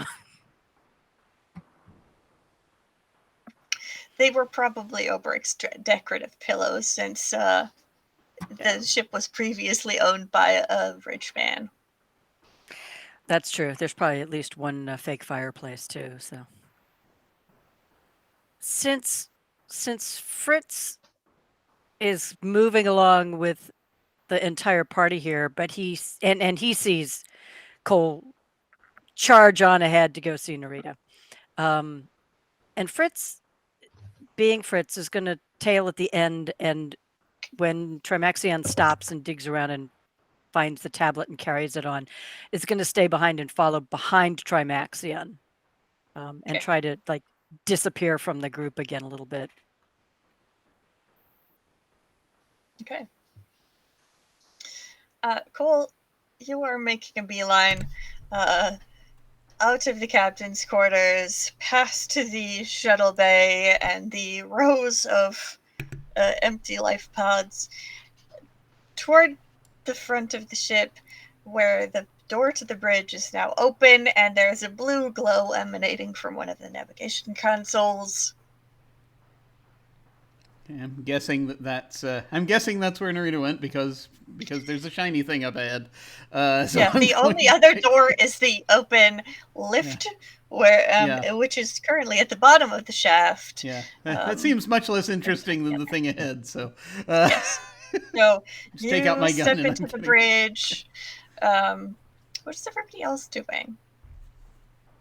Fritz is tailing Trimaxion.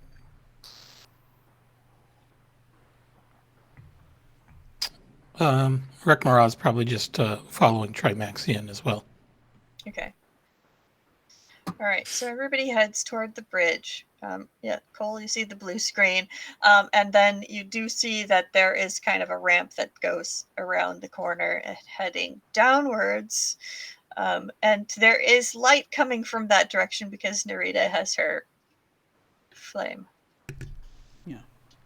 I'm sorry I wasn't trying to necessarily sweep everyone along with me necessarily if they don't want to be. I just Cole was just thinking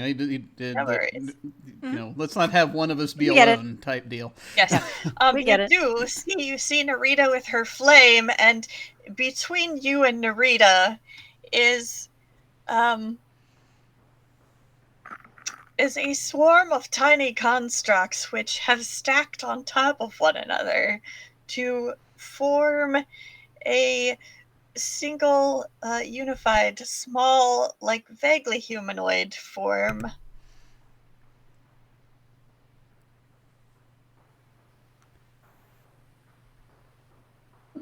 And Ted is sort of like following along with the rest of the party as well. Is this thing friendly or no?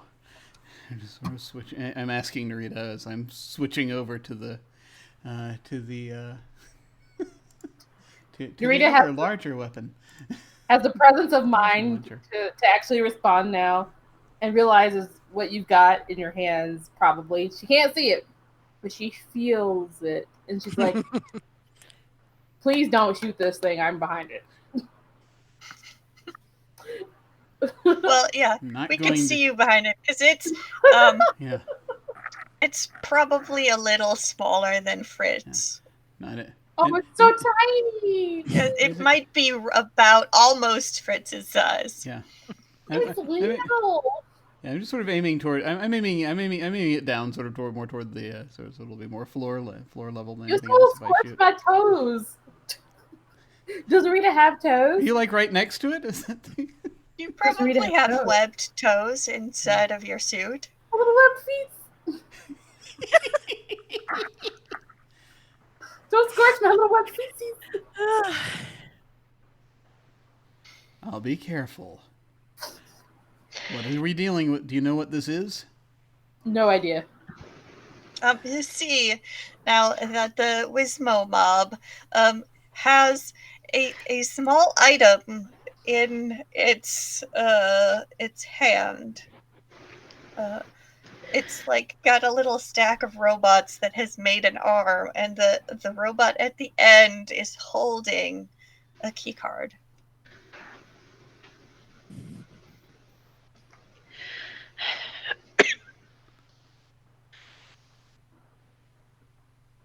And it takes the key card and kind of like frisbees it along the ground between Narita's feet into the hallway behind you.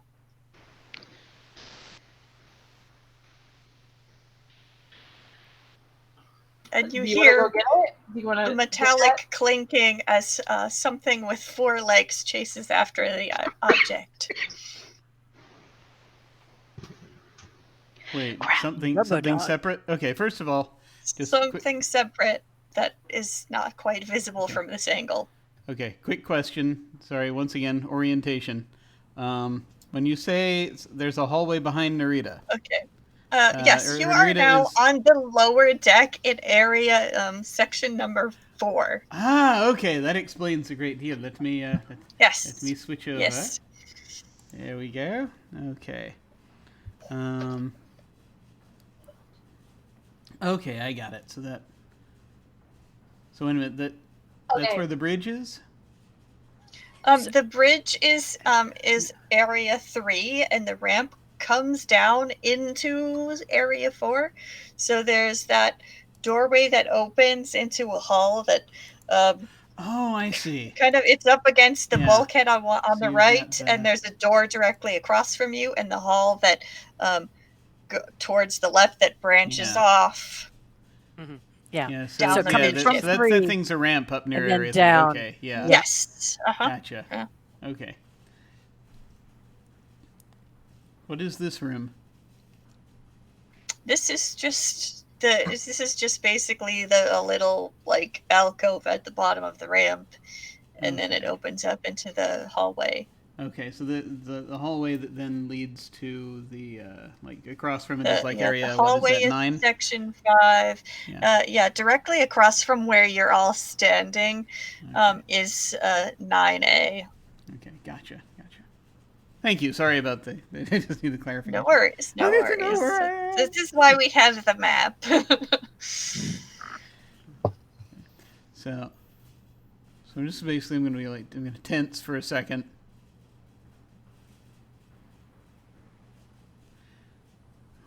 To Yeah. look over. The key card has sort of slid out diagonal, ricocheted out into hallway number 5, and something has chased after it. Is Narita in the doorway? Yeah, Narita's kind of in that little square section near the doorway, and the Wizmos are probably right at where the number 4 is between you and Narita. Okay. Are the you say the Wizmos are fairly little, so I assume They're I could small. walk around them without too much trouble. You could theoretically walk past them, yes. All right. Seeing that they are evidently what I'm putting together is that they're trying to warn us to something being out there.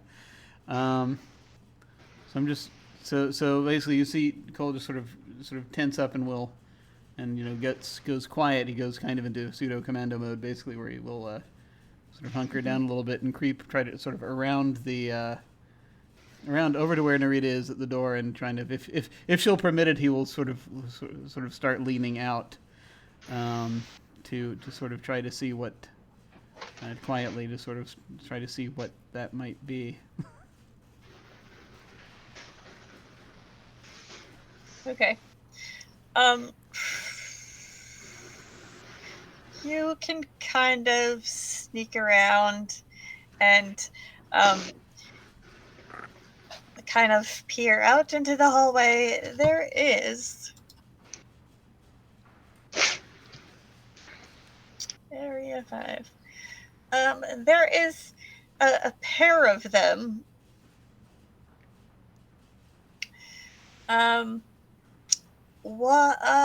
They look like robotic dogs. One of them is currently chewing on the key card. The other one is just sort of like pacing back and forth. I sort of glance up and sort of pull my head back, get on comms. I'm gonna go ahead on comms to everyone. You have a couple of robot guard dogs on the lower deck. For connecting section.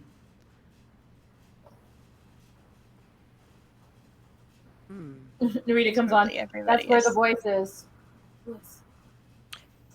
What voice? The voice. Have you not heard it? No. Yeah, the Narita, the voice that you have been hearing has been coming from Area 6, which was directly below the bridge. Someone's So in let's go danger. round We the- have to go get them. Who's in danger? Meanwhile, Ted seems to be having a conversation with the rest of the Wismos. And they seem to be getting along rather well, and Ted becomes the head of the Voltron. That's my boy. And as they join up, you notice the little coin that he has affixed to his chest glows a little bit, and that glow spreads through the rest of the Wismos. And they now seem to be following his lead. Ted, what's going on? Don't worry about it. I can't help but worry when you continue to shapeshift.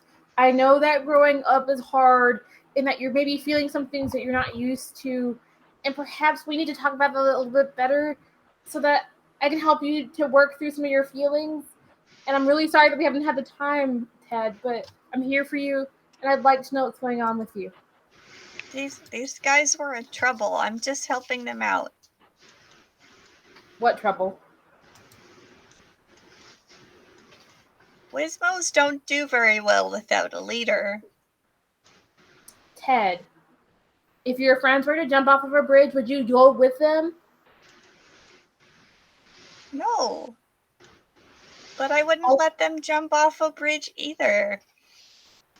They were sick. What do you mean they were sick?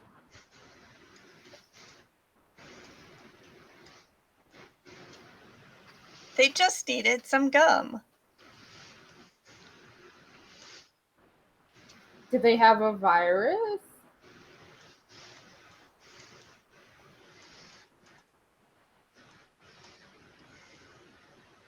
Yeah.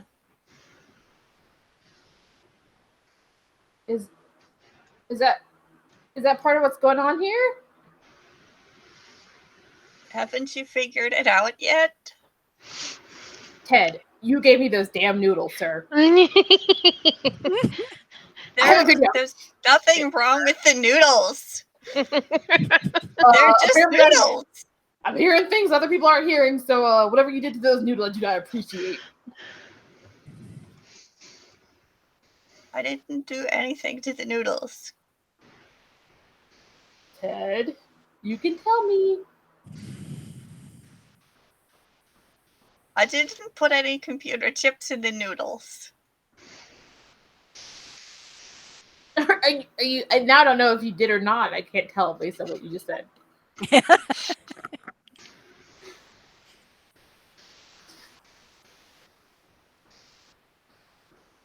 Okay, look, Ted. Let's forget about the drugged noodles. And is there anything else besides juice? Mm-hmm. Just pickle juice. Okay. All right. Is there anything else besides these things in this other room we have to worry about on this ship? Do they know? There's all kinds of stuff on this ship. Lots of Like mechanical stuff. Would any of it cause us harm? Did any of it lead to a space shark? I don't know. There's not a space shark on this ship. Okay. Thank you, Ted. Is there anything else that we need to be concerned about on the ship? Yeah. Lots. Maybe you should ask your new friend. Ted looks at Trimaxian. Are the others here now? Presumably they were all heading to the bridge, so Yeah, if that's the case, then yeah. I've been making the assumption that Narita has been talking to Ted on a private channel, that we haven't been able to overhear that conversation. Is Okay. that correct? Yeah. Right. So, as the rest of you make your way to the bridge, it's dark except for that blue screen. Fritz, what would you like to do about that blue screen? You know that I'm going to have to check it out and probably see if there's something to fix, but I want to make sure that Trimaxion is going down the ramp, or the whole group is going away, so that I can be left in peace to see what's going on. Trimaxion has sort of followed along with Lasness wherever she is going. We were all going to the engine room, and then that's where we met up with. All went, and then everyone went up because Narita was apparently in distress. Yes. Yeah. So, if everyone has followed Cole out of the engine room and the galley and the captain's quarters to the bridge, everyone is on the bridge, including Trimaxion. Yeah. Have they moved off onto the ramp to go down yet? Cole has. He's down, Okay. scoping out in the hallway. As for everyone else, you could move around the Wismos. Ted is now in charge of them. They will let you get past. As far as just the logistics of it goes, and Yeah. just going to break in and say out of character real quick, something that Cole will probably recommend the moment he sees the guard dogs is that someone circle back around and so that we can get them in between us. So that someone circle back around, go to from the top deck down to the lower deck in the aft portion, and then head for so that we can get them between us. There will be a bit of a long way around, but you could certainly do that. I keep forgetting how big this ship to that is. hallway from the.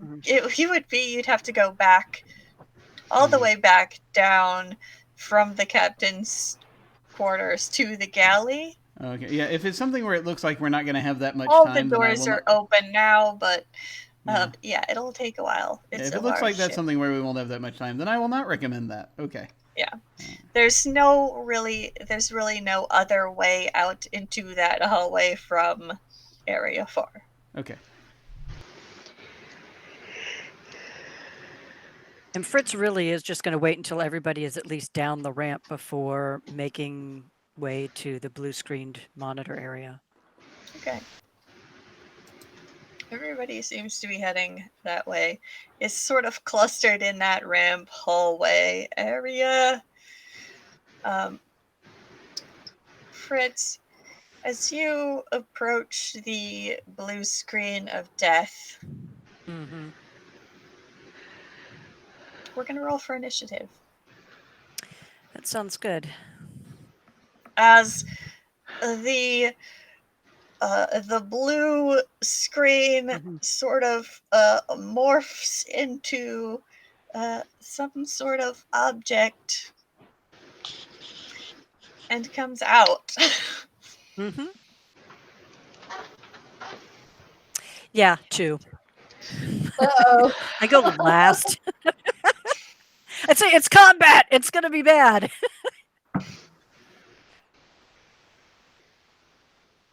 $21 for me.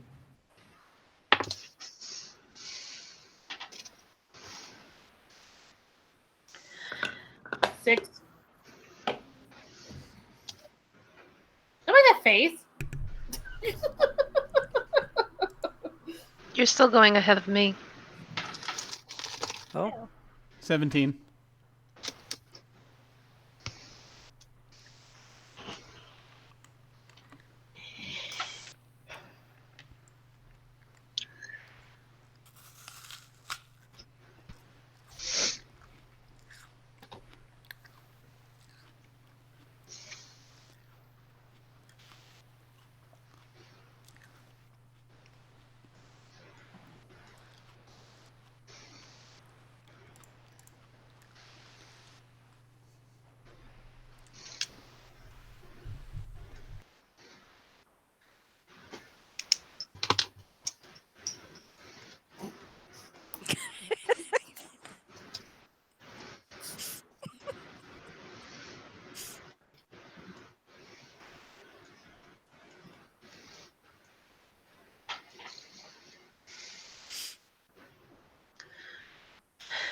All right.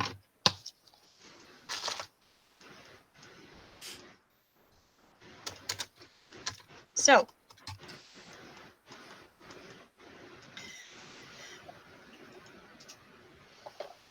as this swarm of glowing blue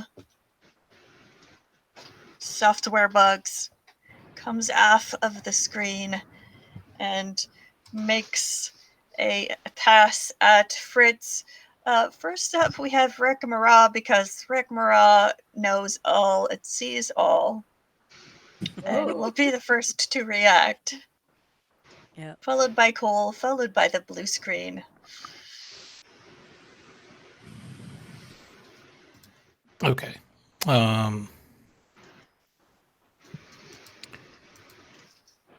So Rekmara is going to cast a spell. He's just going to point his staff at Lasnus, and then mutter his incantation, and then suddenly 2 additional arms grow out of Lasnus, built out of arcane energy. He casts Polybrachia and slaps her on the back in order to activate it. So they're fully functional.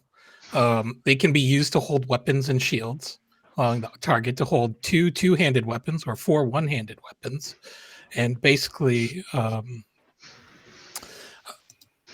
could even cast spells with them if she needed to.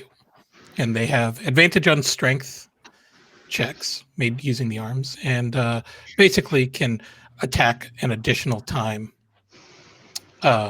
using those arms as bonus actions. And pose.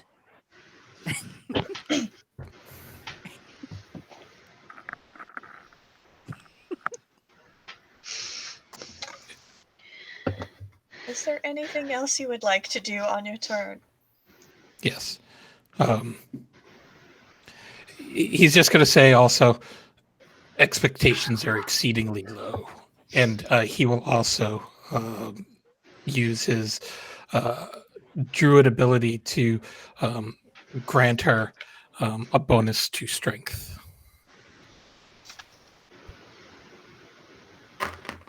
All right. She's going to get an additional 3 points of strength. Ooh.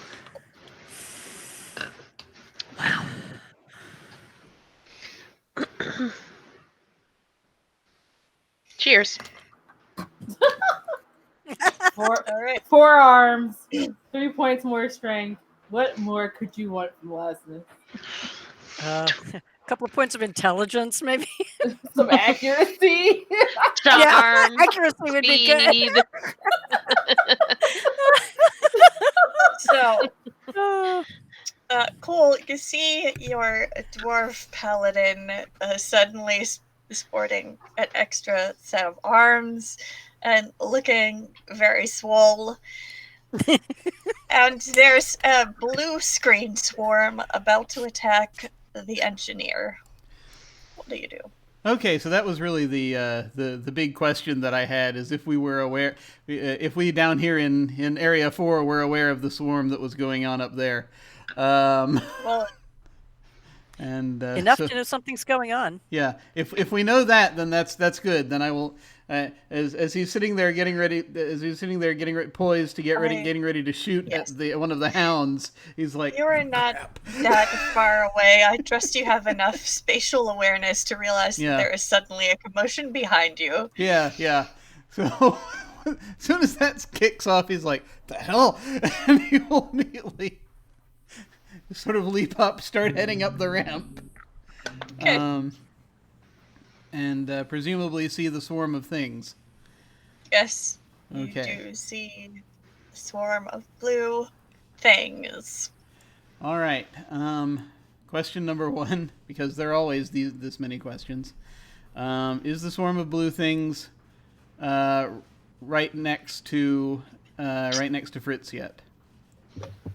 Oh yes, because Fritz went up to the panel that was doing the blue screen of death to try to fix it, as Fritz does.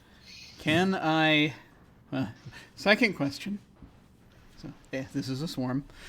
Can I fire the plasma launcher in a way as to try to keep Fritz away from it? It's only a 5-foot radius, Yes. but then Yes. also not like, hopefully not damage the ship. I mean, my primary thing is to kill these things. So if I can't do it without damaging the ship, that's fine. Yes, the room is large enough. What I really don't want to do is knock a hole in the ship. Actually, I should be specific to the outside, because I know we're up front. So yeah, no, you could probably situate your plasma in such a way that you will not harm Fritz or the whole integrity any more than our board is. Yeah, that's the main thing. Is don't want to hit Fritz, don't want to hit the hull. That's really the thing. No, okay, in that case, you're fine. Okay, you're fine. That preamble underway, having been done. Apologies. Let's go ahead and do this. So I'm firing the plasma launcher. Let me. Oh right, I have things I do. And I think they're all after I roll, so we're just going to use that. Okay. So I don't get the 5 or more on it because I'm using the plasma launcher. So here we go. And once again, I'm not overcharging because, well, probably not. Well, that's not going to hit anything. That's a 1. Oh no. That's not going to You hit some other console and not the one you were trying. Thankfully, I believe I have 2 attacks at this level. So yes, I have an extra attack. So I'm going to shoot again. I'm going to try to aim more carefully. Okay. Your plasma splatters off of a bank of computers. That's not much better. So yeah, that is a 13. Just misses. Ah. 2 fiery balls of plasma go sailing shy of their target. You're calibrating. Yeah. Yeah, gravity's a little off. Yeah. That's right. The ship is listing toward the port side. There's a lot going on here. So that brings us to the blue screen of death.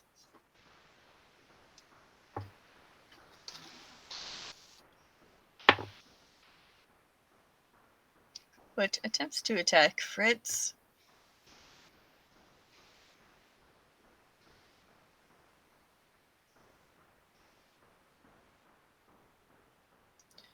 And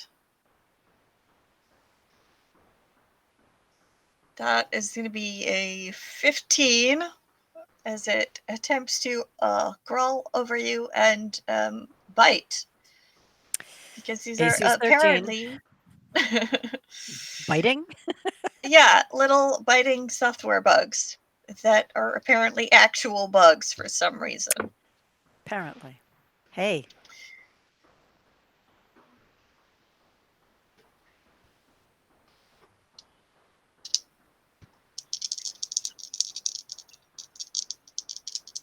And as they latch their little blue teeth onto you, you're going to get a jolt of electricity.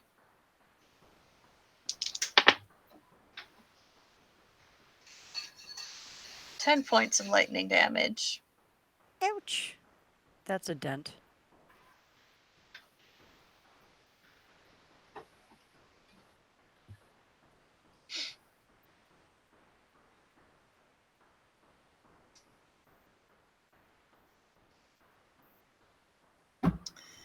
All right. Narita, I believe you're up next. Am I close enough to get to Fritz in one turn? Yeah, you can get there. All right. So we are going to move first to Fritz. Yep. And then cast something. Hold on. Cast invisibility. Sorry. Oh, great. Took me a second. We're gonna cast invisibility on Fritz.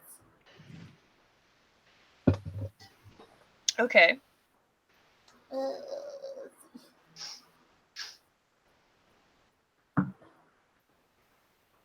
15. I don't think you actually have to roll to hit as long as Fritz is perfect. not trying to avoid you. Yeah. And she It's- doesn't actually look that possessed, so I'm going to assume that this is a friendly fire, not a she's gone insane and is trying to kill me thing. So I'm not trying to resist. I'm trying to make you as invisible as you want to be. Okay. Which is actually invisible.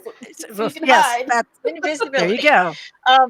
Got it. So a creature that you touch becomes invisible until the spell ends. Anything the target is wearing or carrying is invisible as long as it is on the target's person. The spell ends if the target attacks or casts a spell. But you don't do. I don't cast spells. Attack, I'll have to pay attention to that, but I do have some things I can do. Yeah. So Fritz, you disappear. You can eventually probably shake off these bugs and hide from them. But for right now, anything else that you'd like to do? You've moved. Yeah. Do you have a bonus action, Narita? No. No? Okay.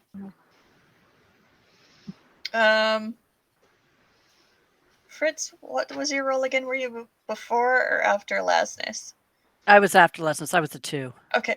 All right. So Lasness is going to be up next. All right. I'm going to stride forward, and with my rocket hammer, I want to try to sweep at the bugs on the floor. And then with my magic hands, I want to throw my spear at the blue screen of death. Okay. So how do you want to do that? The blue screen is no longer like the console is dark now, and the blue screen has swarmed out of the console. Oh. So it's just one creature. It's just Okay. a swarm of creatures currently surrounding the place where Fritz used to be. Okay. Then I just want to cut a path to Fritz then, or where Fritz was. Okay. So I'm gonna go go ahead and make your attack roll. Okay. 12. 12 is gonna miss. Okay. I also get an extra attack aside from the secondary set of arms I just got. Yeah. So I want to do my extra attack first. Yeah. With my rocket hammer. Did you include the 2 hit from your strength bonus? Oh, I did. Okay. So that means you get 3 attacks, right? Yeah, and I natty 1'd on this one. Oh no. Oh, Fritz, yes. that rocket hammer whiffs awful close to your head. Woo! But you're fine. Poor Fritz. You could see it coming. This is I'm Lasness. helping! I might have made things worse by making Fritz invisible. Stop helping! Stop helping! Help the enemy! Help the enemy! All right. So that was your first and second attack. How about your third one? Third one, the other hands are going to pick up the rocket hammer because it's been working so well and make another swing. Okay. Ooh. Third time's the charm? Yeah, it's a 7. Oh, no. Yeah. You just see Rekmara just drop his head and sigh in disgust. Now Twice you know as why many you said arms. expectations Twice were as many low. opportunities for failure. Oh. The matriarch Forgive me. Uh, I don't even know where to go from here. I mean, there's only up at this point. So. It's been nothing but rock bottom. Oh, Okay. oh, what a night. Fritz. Yeah. At the start of your turn, I would like you to make a Constitution saving throw. The number you're looking for is 11. 16. Excellent. I'd probably Those say I didn't help on that. those blue software bugs, they're pretty bright, but you kind of shield your eyes. And now you can take your turn. All right. If anybody had actually done anything to any of these bugs, Fritz probably would have just like hung out for a turn, being invisible and like holding an attack. But it's obvious that Fritz is going to have to take this into their own hands. But first, Fritz is going to reach into the bag of everything and pull out every piece of fruity jute that is in that bag, all however many pieces are left, and put them all in their mouth and start chewing on them because Fritz has a feeling they're going to need that sooner than later. And then gauntlet time. Fritz gets 2 attacks now. And Fritz is going to burn charge points and can do what's called burst. So I can aim at one of the bugs, and everything within a 10-foot radius of that creature has to succeed on a dex saving throw or take half damage. Okay. So Does that not include yourself? And me? Each creature, It'll I be, can set it 10 feet out from me, so that I'm not in the 10 foot. Sure. I'll hit the back bug. Okay, yeah. And honestly, at this point, I don't care if anybody else is in the radius, because I've almost been hit twice now. Okay, so you have actually then moved away from the bugs are no longer on them. Is that right? The bugs are right in melee range with Fritz, because Fritz has not moved yet. Okay. Yeah. The bugs have not moved.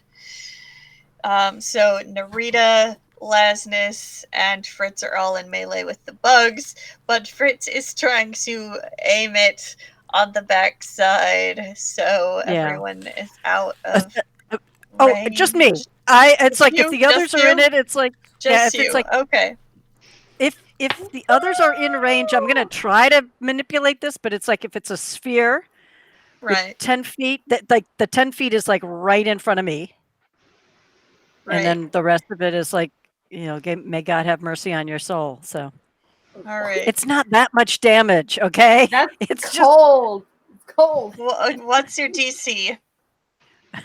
My DC is 14. Okay. All right. And that's a dex save? It is. Burst is a dex save, yes. Okay, so 14, the blue screen swarm just makes it. Okay. Lasnus and Narita.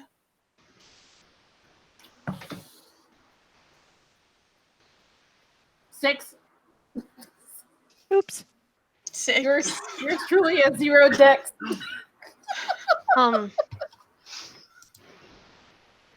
Well, this smooth operator over here got a 12. Okay.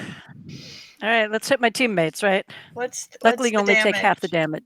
You only take half the damage that I roll, which is, we'll round up. So 191. 3 points each. A lightning. Okay. Are you cold now? Just hit everybody? Hey, gotta be somebody. I'd rather you be Fritz. A swing and a miss? Yeah. Yeah. All right. I wish you have were to me calibrate. in that moment. That's very important. That'll Right. Well, I did miss them. You're right. Never mind. Common refrain of this fight.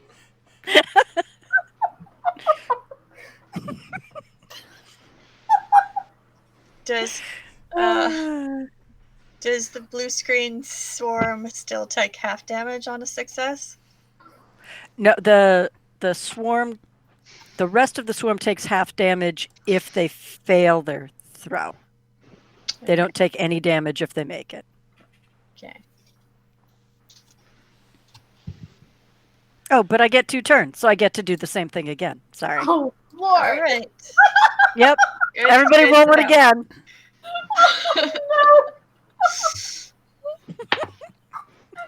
This time the blue screen fails. All right. Oh, I only have thank to roll goodness. damage once, so 18. Thank goodness. okay. All right. And 13. Lasnus gets hit.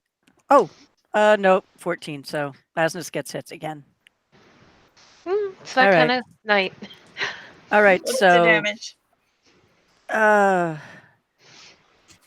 so the main damage is 8. So if any individual units within the swarm take damage, one of them can take 8. Otherwise, the rest of them take 4, and Lasnus takes 4.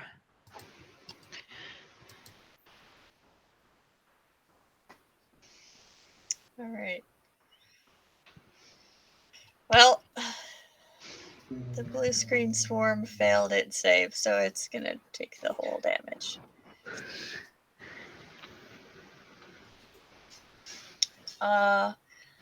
And that'll bring us back around to our disappointed druid. That's the new name right there. And he sighs, and he just says, "Oh boy, help him out." And he's going to cast Healing Spirit. So a little dancing Myconid, his spirit, is just going to pop up in the mists of all 3 of them and start samba dancing and spreading spores all around that heal all 3 of them at the same time. It's that mushroom cloud again.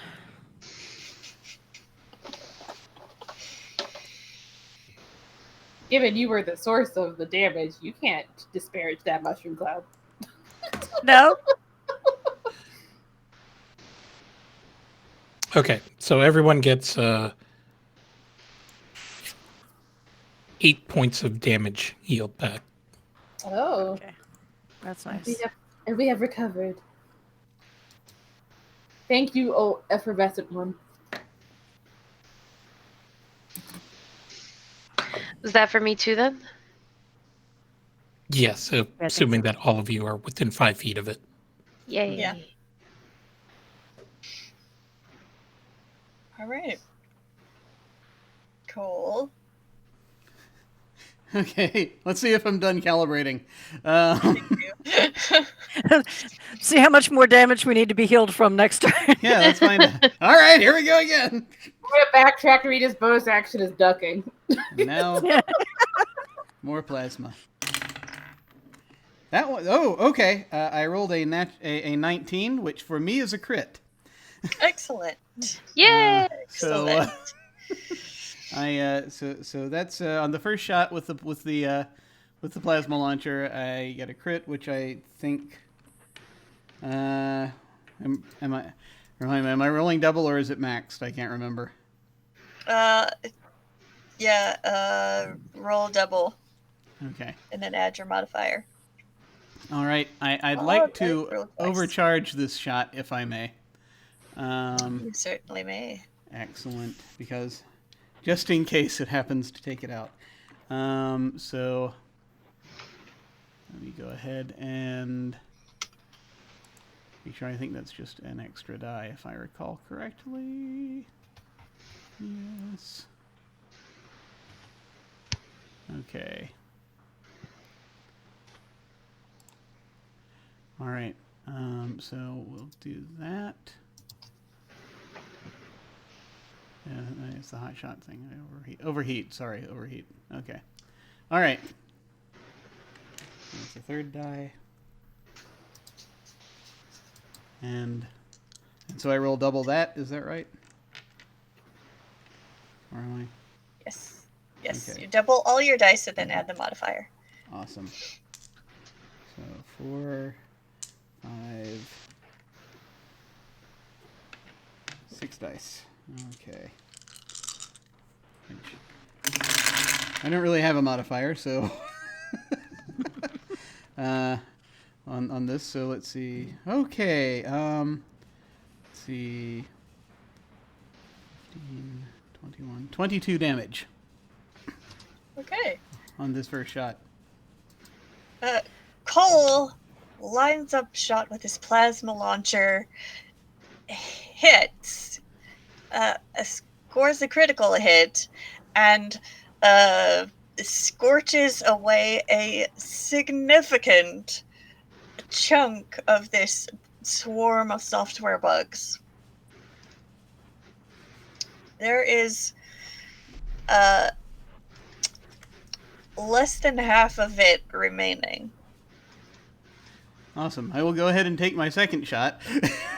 Yes. That is considerably less. Unfortunately, that's another 13, which I assumed is not it. Yeah. All right, and I will find a place that I can get at least partial cover, if I can. Yeah, you can just duck back kind of Yeah. around the rim area where you came Oh yeah, from. that's right. We're on that. Okay. There's kind of like a bank of stuff that goes Cool. around. Yeah. So that brings us to the blue screen, which Fritz has become visible again, but it also has a couple of other options. So we're going to roll.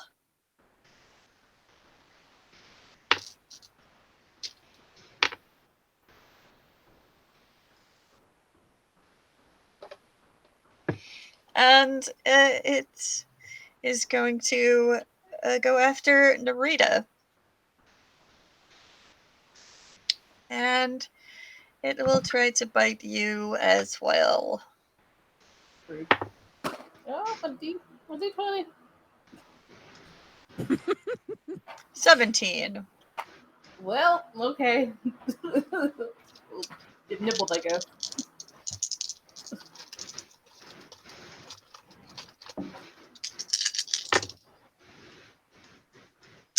So that will be 11 points of lightning damage. Wow. Nope, I take that back. It's got less than half of its hit points. It can't quite bite as hard anymore. So that will only be 6. Okay. Okay.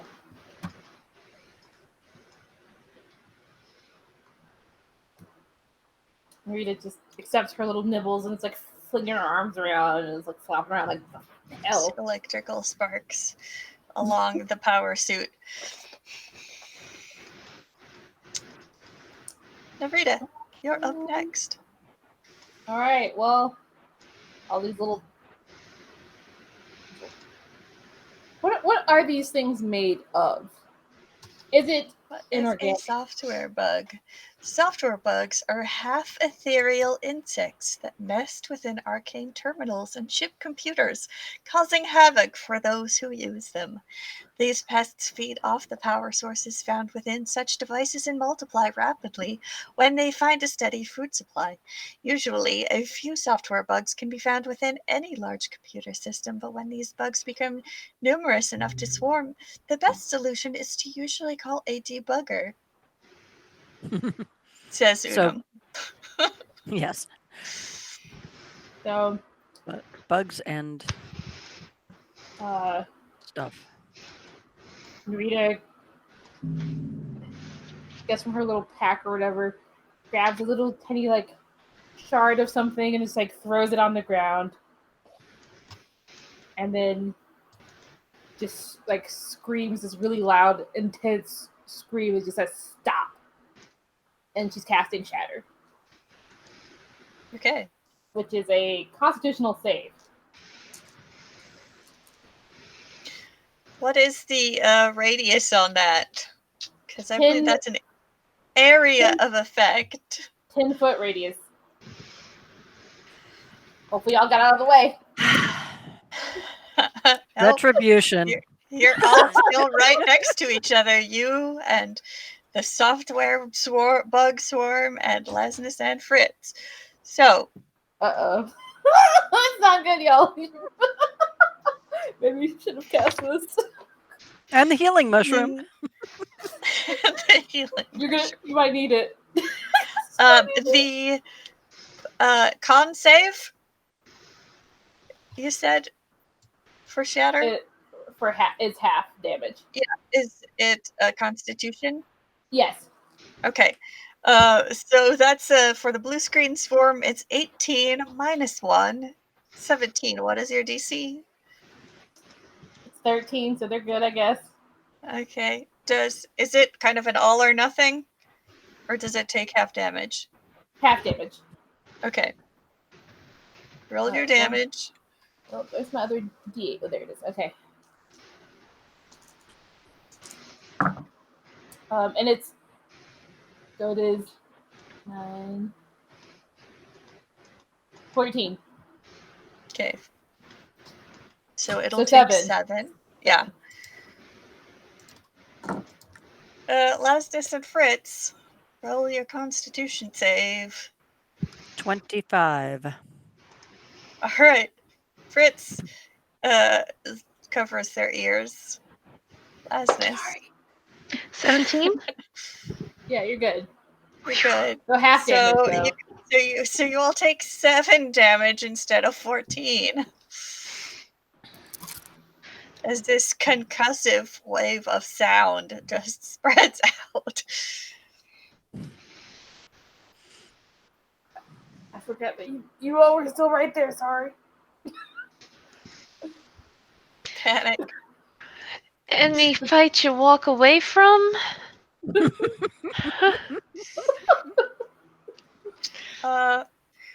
So that ends Narita's turn. Unless you would like to attempt to move, or Narita would like to back up a little bit further away from everybody else. Down the ramp. Try to, but if you try to move away from the blue screen swarm, it will try to bite you again.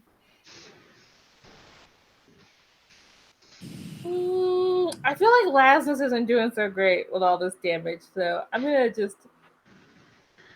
No, I'm not dead yet. You can focus on the offense for another round. Okay. We'll stay put, I guess. Right. We all just take damage. You're next. I'm just gonna, because it worked out so well the last time, I'm gonna swipe at them with my rocket hammer. And this time I got a 14. 14 hits. Wow.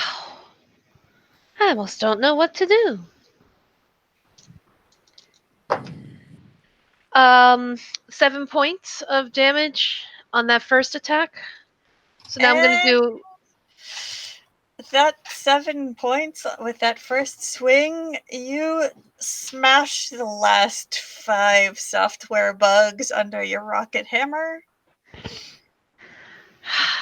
Nothing in the verse can fight a starfighter pilot like me, Sailor Lasness Chain Tower. Pose with extra arms. And the rest of us are just kind of like, oh, okay. Ow. Yeah. You can say that again. Just Rekmara's just standing there with his hands on his hips, just staring at the ceiling.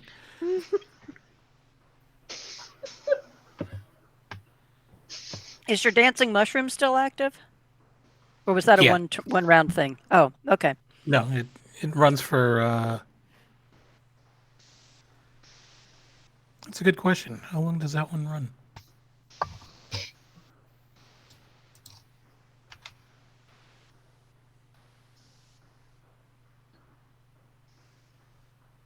I recalled it being at least a couple Concentration turns. up to 1 minute, so nothing has disrupted Rekmara's concentration, so that will last for a good 4 more rounds or so. plenty of time to. That should max everybody's hit Yeah. Yeah, I'm points gonna up. go step in there so I can actually recover these hit points I lost like last time. But the risk you take Yes. is that we'll hit you when you come over here. So That's a good point. I'm gonna wait for everyone to put their weapons to lower their weapons before I step in. Fair. Is it safe? Can I come breathe the Alright, mushroom yes. now? Thank you. So come inhale some Yeah. mushrooms for us. you all heal up. What's it with And the stamen mushroom spores? druids, man. Druids and moldy clothing. So you all heal up and take a moment to regroup before you proceed to the next level of the ship, and that is where we're going to close our episode. We'll pick up next week. Excellent. Wow. So that was definitely a thing. No, that was very cool. I'm very pleased to be back with all of this. This has been a delight. We're gonna go ahead and go around and do our outros.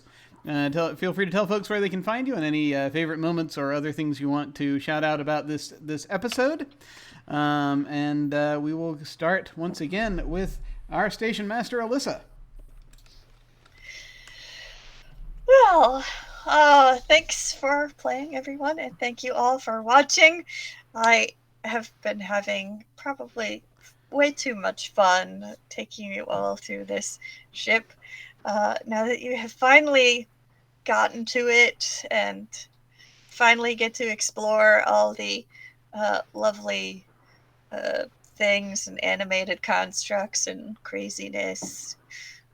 So I'm really looking forward to seeing what will happen next time. I always enjoy watching Rekmara's exasperation with the rest of the party and Lasness trying her best and not always achieving what she might hope. And I have also enjoyed tugging some strings in Narita's backstory that hopefully we will uncover in the next episode. And Fritz's tech rolls are always phenomenal. And yes, and Cole is always suspicious, so there's good things and many, many more things for you to all side-eye strongly next week. Yay! Awesome. Did you give your contacts? You can find me at Origami Shuriken on Twitch and Twitter. All of my important links are in my Twitter bio to my blog and my Etsy shop and my Ko-fi page and all of that good stuff. And I am just here on Sundays whenever we are able to get together. So we'll see you next time. Awesome. And now over to Mem. Hi, Mem. You can find me at Uncertain Mem on Twitter, Uncertain Memory on Twitch. I stream sometimes. It's not been real regular. Every now and then I pop up on random other channels as well. You can kind of find out last second or halfway through whatever I'm doing on the other page on my Twitter. I'm not good at it. Favorite moments tonight are just remembering that our group is made of calamity and no one can ever hit anything. It's my favorite. I love how exasperated Rekmara gets with us, and Lasmus is always giving her all, and somehow manages to put a positive spin on everything like a journalist. Even when she's wrong as hell. I love it. It's always fun to be back with this group. I love it. I always have a good time. So can't wait to see what happens next week. Dang. It'd hurt if it wasn't true. Such a good distraction from the real world. Yeah. And now over to May. Hi, everybody. My name is May. I have a Twitter. I don't do much with it. I don't recommend it. If you want to find out stuff, I recommend coming here on Sunday nights. This has been fun. I'm just glad that we're back. Excuse me, I'm going to get all choked up. So I'm just going to move along. Thank you guys for a wonderful time. See you next time. Yay. And Cazimi. I'm Cazimi. I'm trying to do my little heart thing because my heart actually says I will vote 11/3/2020. Just FYI. Yeah, so I hang out here on Sundays, and that's me, and that's what I do. And this is a fun crowd. We've gotten to the point where we're even with the dice rolls, we're almost predictable about what's going to happen, how things are going to work out, and yet somehow we manage. Thank goodness for all of our various abilities to cover for each other. Although I did particularly this time liked Narita suddenly having this fit of, oh my gosh, I have to do something, and just plowing straight forward into it. I don't think I've ever seen her run headfirst into anything before. So, Fritz being able to lastness too much. I know. It's just like, what happened? So when Fritz saw something for her to like do, it's like, well, let's make this happen. Let's just smash all the buttons and open all the doors. So yeah, I'll be very curious to see where this is all leading and what the voices in her head are, or whether it's all just, really psych noodles or whatever was going on with that. So I look forward to seeing what comes of all of this. So yeah. Me too. And finally, Anino. How's it going, everyone? My name is Anino. You can find me on Twitter at Anino Gaming. Things are picking up this week with regards to streaming. On Thursday at 8 p.m., I will be doing something on my channel. I don't know what, but it is to benefit charity that I was invited to spread the word about. So stay tuned for that once I figure that out. And Friday, I have the debut of Cyberpunk Red Season 3. Put out some good hype content to set the stage for the biggest and best TTRPG campaign that I've been a part of.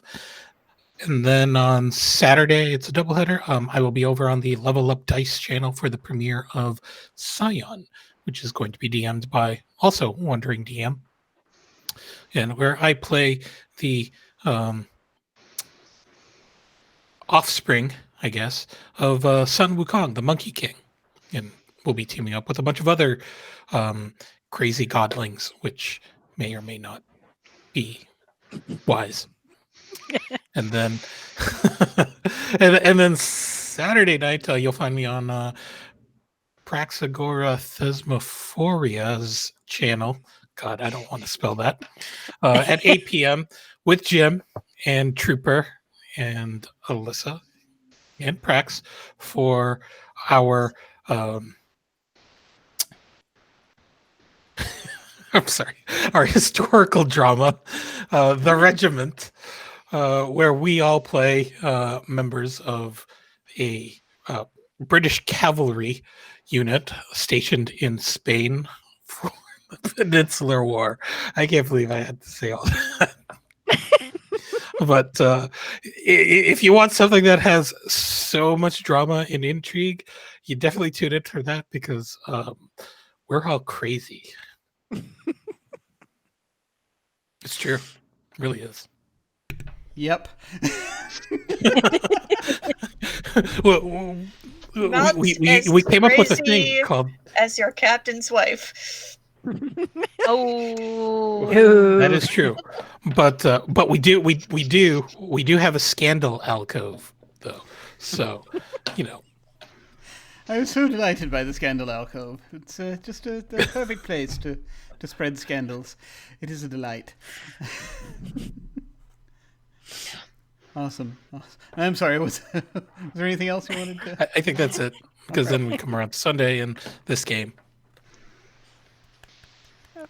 Awesome. Okay. And back to me. I think I got to say that my favorite moment was the was Narita, I believe it was, giving Ted the growing up talk.